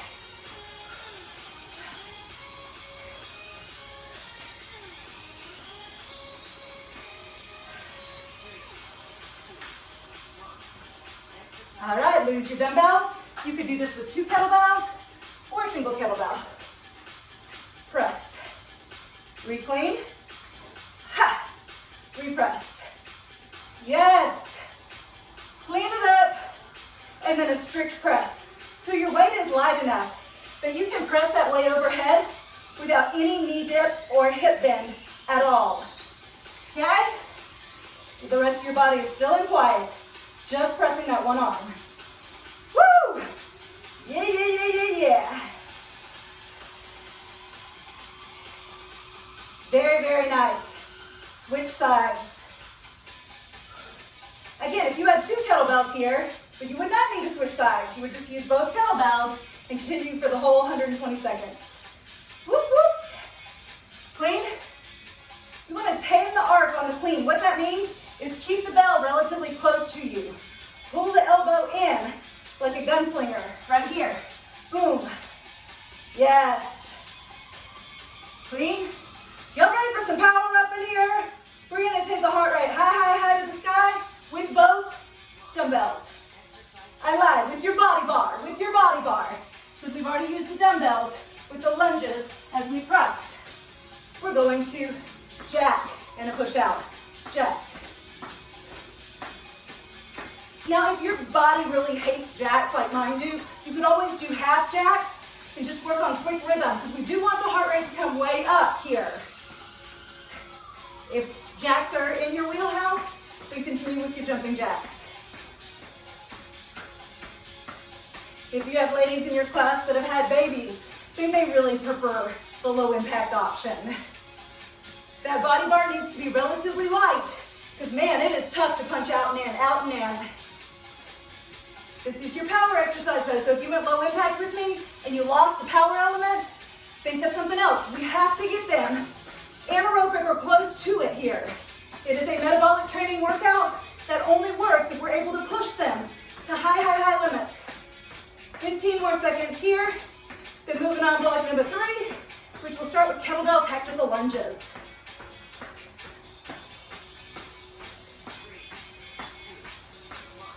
Adios, body bar. 1 kettlebell. It's in the opposite of the leg that lunges forward. Check it out. Lunge, and the other side. Do it again. So we pass from the inside to the outside. All right?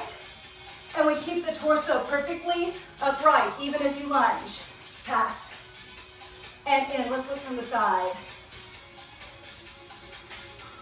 Again, lunge, in, repeat.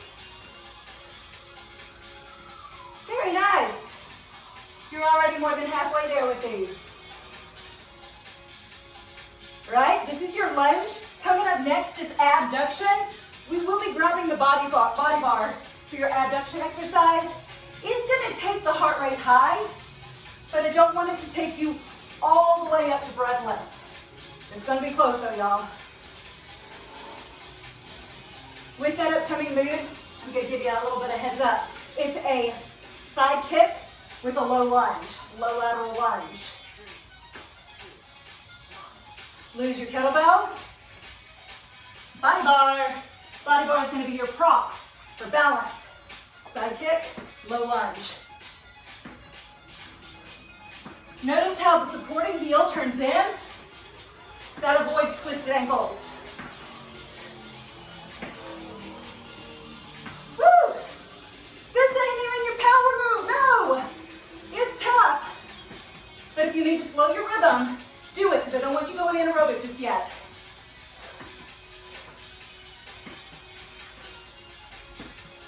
Even Stevens, so switch sides.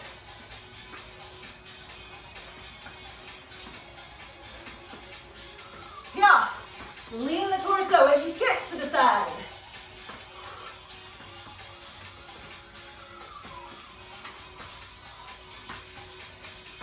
You don't need to be on the beat of any music, y'all. Remember, for Kettlebody, you pick your music. It can be radio music. You can do whatever you want.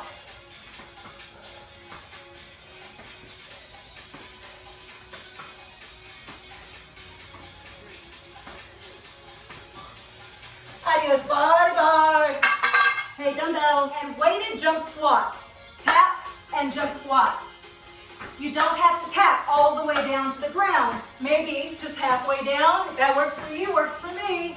You could also rack your dumbbells and do your weighted jump squats with the dumbbells racked in front squat position.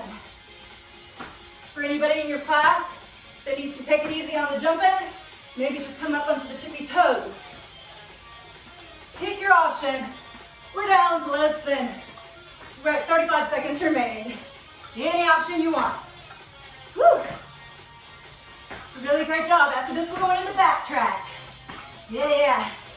Let's start your back track with your body bar. I lied. We'll start your back track with your kettlebell. What do we start your back track with? Kettlebell. 10 more seconds here.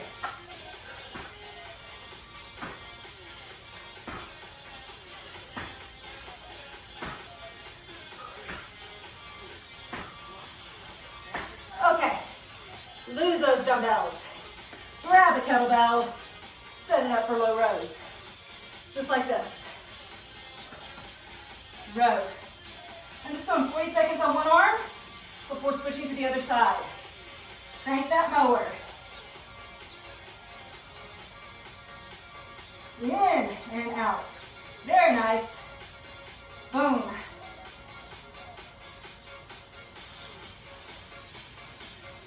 Focus on your back as you row.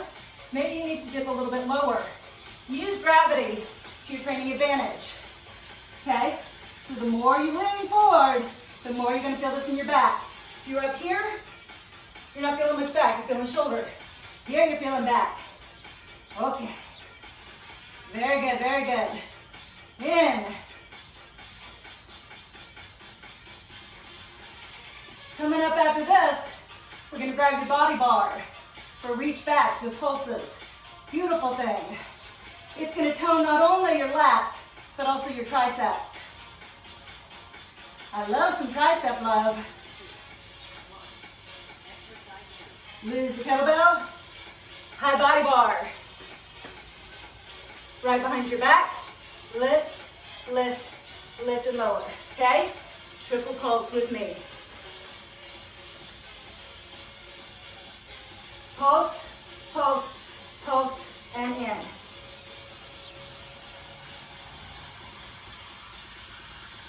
I'm telling you, man, even with a very light bar, this for a minute, 20 seconds is pure evil, pure misery.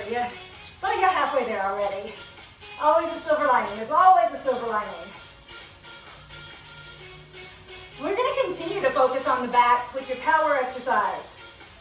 It's going to use your dumbbells for 2 renegade rows into a pop squat. When you do your pop squat, you don't have to use your dumbbells overhead, especially if your weight is relatively heavy. You'd want to just lift the arms with no equipment. You would do your rows with the dumbbells. We'll cross that bridge when we come to it. Again. Repeat. Adios, body bar. Hey, dumbbells. Row, row. Row your boat. Then, pop squat. Row, row. With or without weight, pop squat. Land in sumo squat position. That means toes turned out, knees turned out. With or without weight overhead. You can just lift the hands and not take your dumbbells up overhead. Woo, yeah. Feeling the goodness. Right there, posture muscles engage as we lift the weight overhead. And if you're not getting that high heart rate here, here's what I suggest. Move faster. I would not say get heavier weight. I'd say move faster. Try to avoid rotation in the hips here as you do those renegade rows.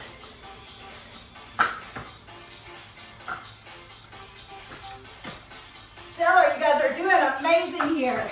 Coming up after this, we'll look at our biceps, tries, power, then you'll be halfway done.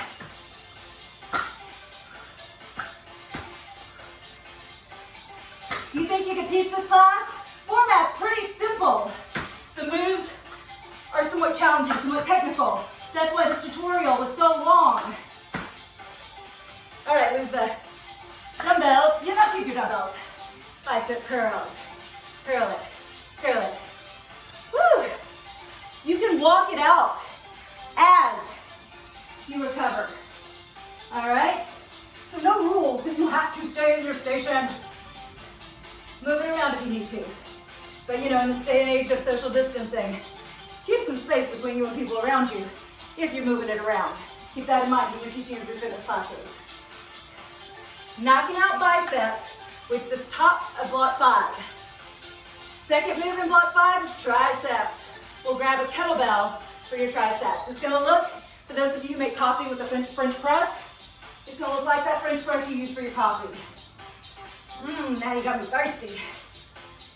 Curl, curl, curl. Being that we are flexing and extending the elbow for a full minute, 20 seconds, man, you probably need those relatively light dumbbells here, or you're gonna fry out before it's over. And friends, it is over.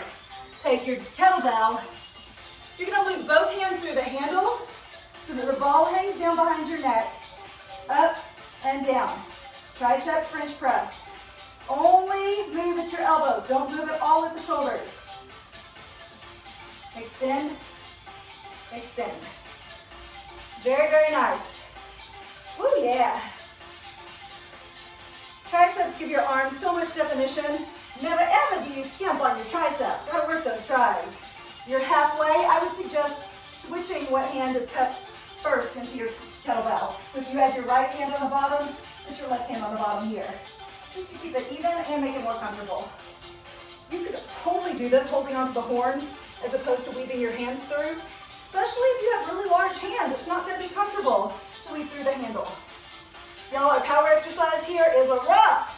We're just gonna use the body bar to mark the floor, and you will do a burpee with a long jump. Oh, good. Doesn't that sound great? So many people hate burpees anyways, and we add a long jump to it. Oh, yeah. What doesn't kill you makes you stronger, right? Lose it. Lose your kettlebell. Take your body bar on the flow, on the flow. Mark your floor, right in the middle of the floor. You do a push-up, a vertical leap, a long jump, and a 180. So push-up, vertical leap, long jump, 180 turn. Woo! Yeah, let's look at that heart rate up there. Hopefully you have a little more space in your living room or your garage, wherever you're exercising, than I do here. Never enough space.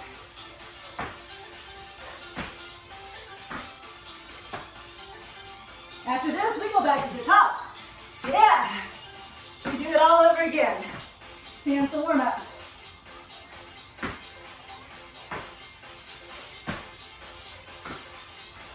Remember, when you're building your classes, you don't have to use moves that I've taught you in this tutorial or this master class. Make your own moves. But make sure they fit with the parameters of the prescription.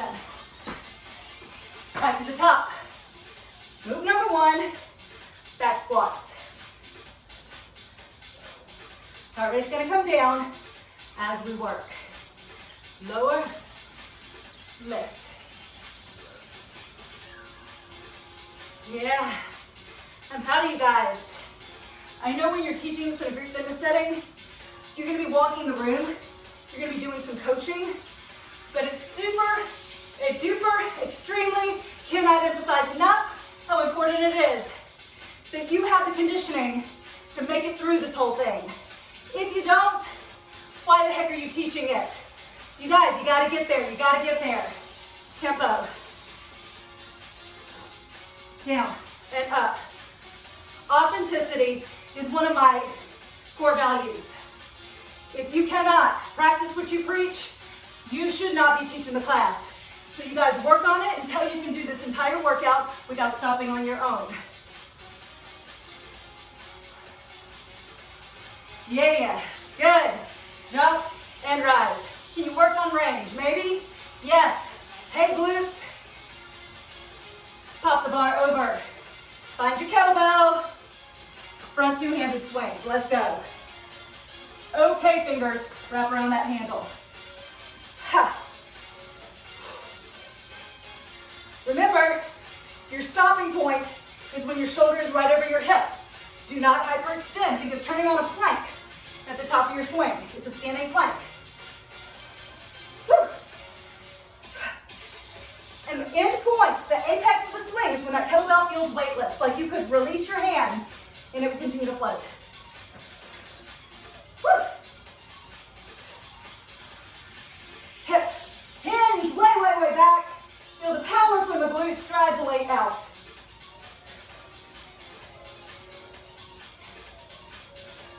Are you ready to grab one dumbbell? Because our power exercise in block one is a dumbbell split snatch.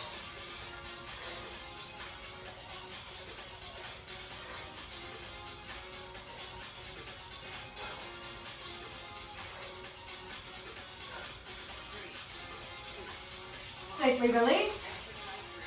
Dumbbell split snatch. Take it in your left hand. Touchdown. Power it back. Smoking hot, smoking hot. You got this.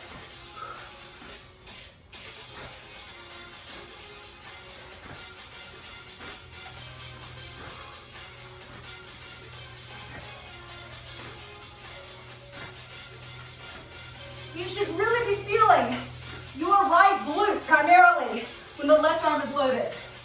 Let's switch sides. So it's a little counterintuitive. Even though right now it's the right leg going back, it's your left glute you're going to be feeling it the most. Woo. Yeah, it's not going to kill you. It's going to make you stronger. It's going to strengthen your resolve. Whew. There's no strength without struggle. Every muscle you see on that body means that you have survived the struggle. It didn't defeat you. That struggle came and said, hey, take me on. And you said, thank you, I think I will. Whew. All right, block one, bye-bye. Block two, let's do this. Block two starts with your alternating lunges with a press. Sorry, with a push. Anybody else get a little tongue-tied? Push or press? This is a push. When we go over, it's a press. Press is coming up after push. All right, good stuff. Feeling stronger each rep. It's not going to kill us. It's going to challenge us and help us to grow. Whew. 30 more seconds. Here's your knee from the side.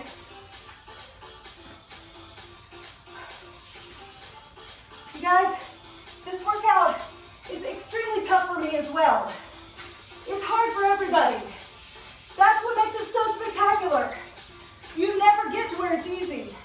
You get better, and when you do, you raise your resistance or increase your rhythm. Kettlebells for a press. Okay, you can use both kettlebells or a single arm. You don't have to re-clean between each press, but if you were doing repeat presses, I would say use a relatively long amount of time to do them. Otherwise, they're going to aggravate the joint. For 40 seconds, they're just popping, popping, popping up. I like to reclean. Reclean and press. Static tension through that body as you press that weight overhead. And even if you're just using a light weight, switch to the other side, please. Even if you're just using a light weight, respect this iron that's going overhead as if you were pressing a beast, which is a 105.6 pound kettlebell. Woo! Yeah, I know you guys at home are working out with whatever you have. So much of your performance is going to be on imagery. If you are just using a broomstick for your body bar, you're going to have to imagine that broomstick where it weighs a hell of a lot more than just a broomstick. And by doing so, you are going to recruit more muscular endurance than you would just lifting a broomstick. Adios to that kettlebell. Hey, body bar. Jack it out. Jack with a push. For our entire class today, I loathe nothing more than this exercise. You could always tap it, tap it. I like that version. But if you really want to get their heart rate spiked up, they're going to have to move quickly here. Or continue with the jacks. It's only a minute, 20 seconds, and we're already halfway there. Coming up after this, we go into our lunge block, lunge abduction and power. We'll start with kettlebell tactical lunges. You guys are blowing right through this. Strong, strong, strong, strong. So much of how your body performs is how your mind tells it it's going to perform. You gotta be strong upstairs. Nothing's going to defeat you. Nothing is going to cause weakness to enter that body or brain. Of course, unless you let it.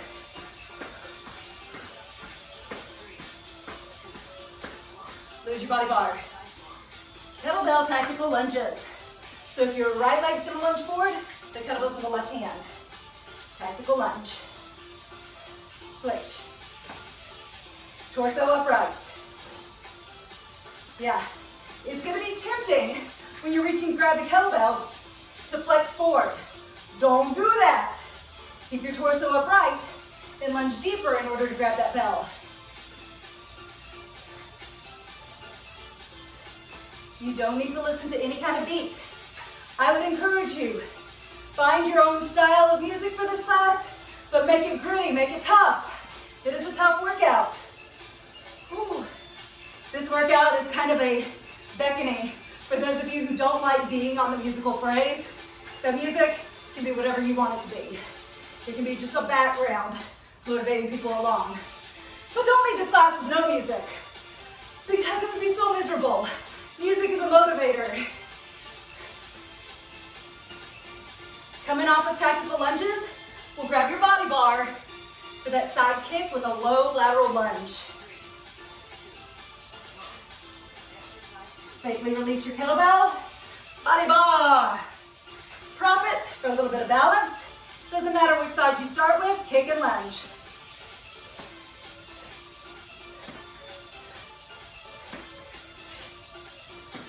We chamber before we kick, then get down deep and dirty in that lunge.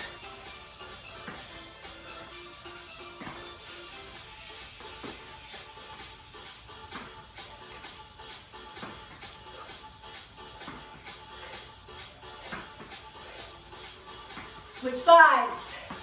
All right, get your balance, then switch sides. Y'all, I've never been the most graceful person ever, but we get there. Athletically, we get her done. Heel of the supporting foot turns in. Be ready to grab dumbbells for renegade row, pop squat. Terry, I bet you're rocking this move. Terry's like a kickboxing extraordinaire. Lose your body bar. And we have dumbbells for jump squats. Tap and jump. I know, like many of you, I'm probably getting much higher at the beginning of this interval than towards the end. But that's all right, you get what you got. Towards the end, you may not have as much in your tank.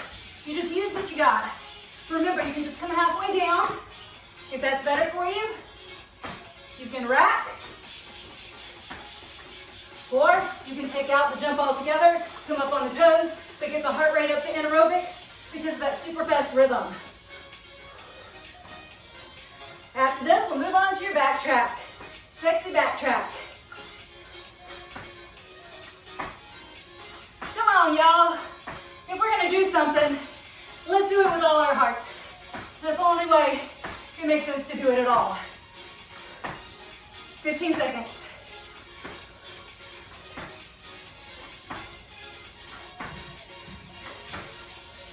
Get up, get up, get up there.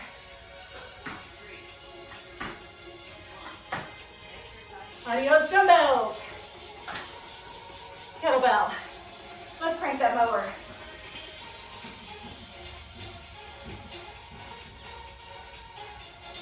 We're doing 40 seconds on one arm, 40 seconds on the other arm. Focusing on the back.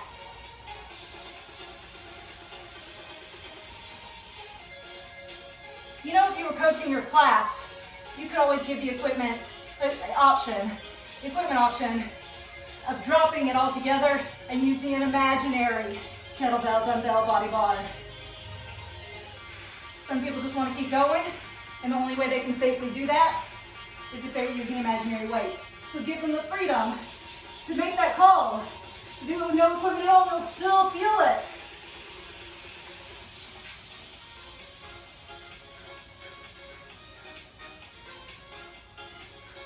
Give me 15 more seconds here before grabbing that body bar for stiff arm reach backs.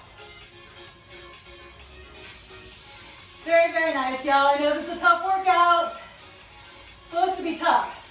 It's supposed to change people. Change don't come easy, y'all. Body bars behind. Triple pulse. Here we go, here we go.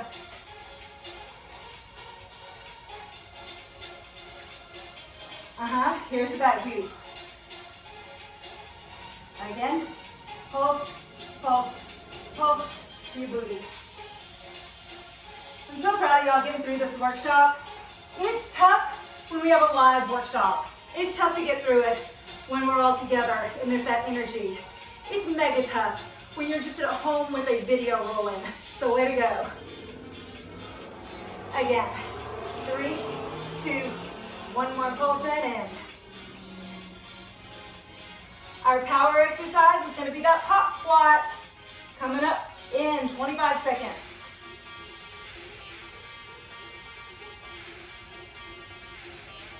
Rock and roll, y'all.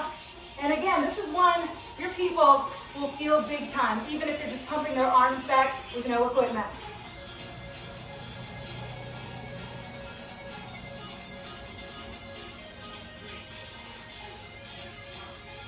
Please safely release your body bar. Dumbbells, renegade row, hop squat. In, with or without weights. Here's without weight. In, row. Let's take a look from the side. Row, again, tighten up that core to try to minimize the shift into your hips as much as possible as you do the renegade row.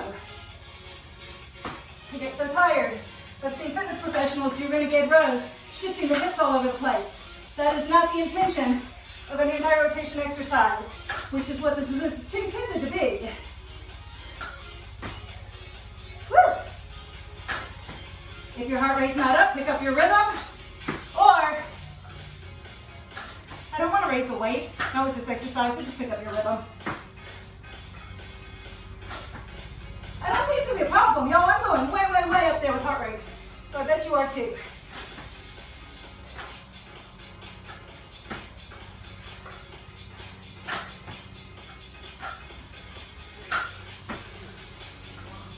Up.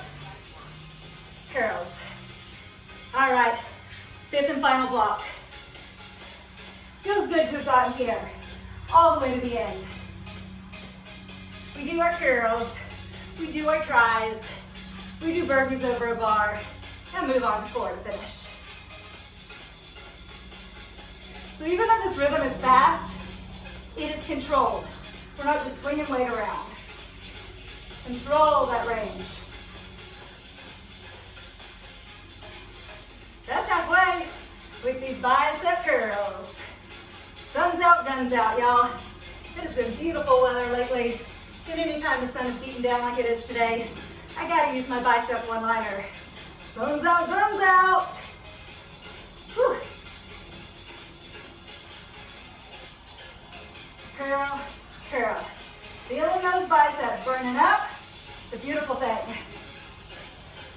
We're gonna counter that with the antagonist. Right now, your triceps are your antagonist. We'll switch roles. Where triceps become the agonist, biceps will be the antagonist. Adios dumbbells. For the last time in my workout today, take your kettlebell. Wrap one hand through, other hand's beneath that. French press, triceps French press. Up. Woo! What you're gonna find is some of your participants have some anxiety pent up coming to this class because they know what's in store, they know it's gonna be hard. You guys have been to workouts like that where you're like, I wanna do it, but man, it's taken me since last Saturday to get my head in the right place for it, right?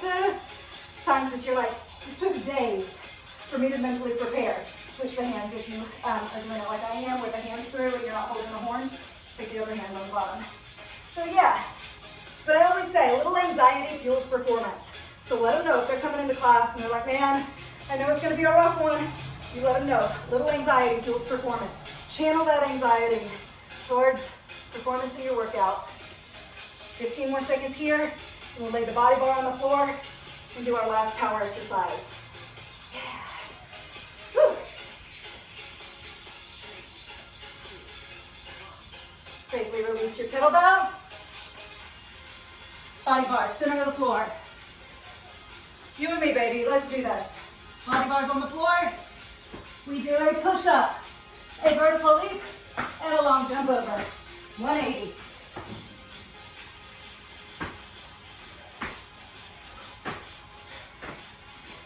It's fun because it is working every major muscle group, at least most of them, maybe not every single one, but it's working a lot here. This dynamic movement.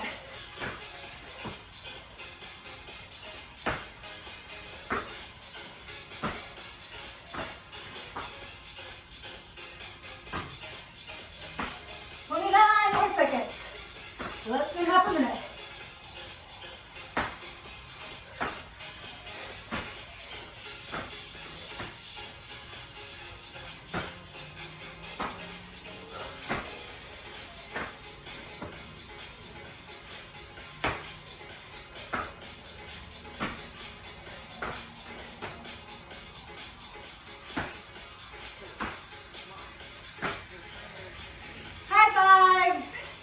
High fives, y'all. Come with me for body bar in hand, lay back, V-ups, up, lower, V-up, lower. Exhale takes you up, inhale brings you down. Nice. Folding your body in half on that V-up, lifting equal and opposite, upper and lower body.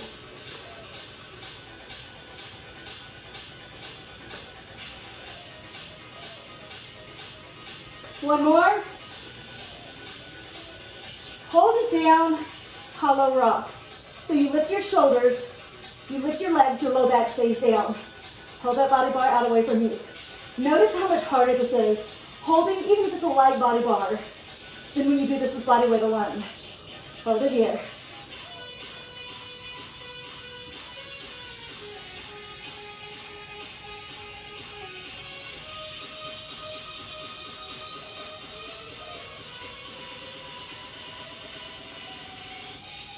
Four. It's all good. 3, 2. Hold, hold, hold, hold, hold. And safely release your body bar. You're gonna take a kettlebell for sprinter crunches. Okay? Gonna hold horn grip, ball up. Right here, sprinter crunch, in, alternating legs. If you wanted to make a sprinter sit up, you come all the way in. 4, 3, 2 more sprinter sit-ups or sprinter crunches, double leg, in, double crunch, out, in. You can always do this going to a lighter weight if you need to, maybe a light dumbbell. But remember with Kettlebody, ideally you hold on to equipment. At least when you're demonstrating it, you can give your people the option of using imaginary kettlebell, dumbbell, body bar, but you, as you're demonstrating it, have equipment, all right? In and out. One more. These were your double crunches. You're going to wrap the kettlebell on one side. So hand comes through the handle, thumb to the collarbone, other hand behind your head, rotate, over. 7, 6,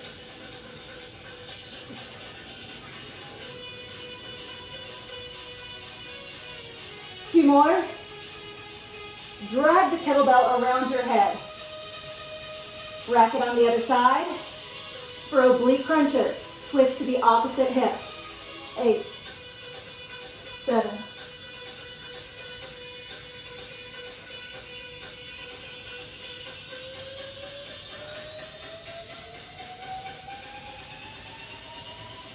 'Very nice.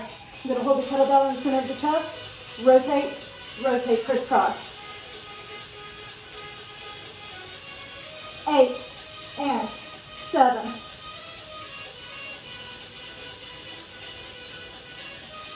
4.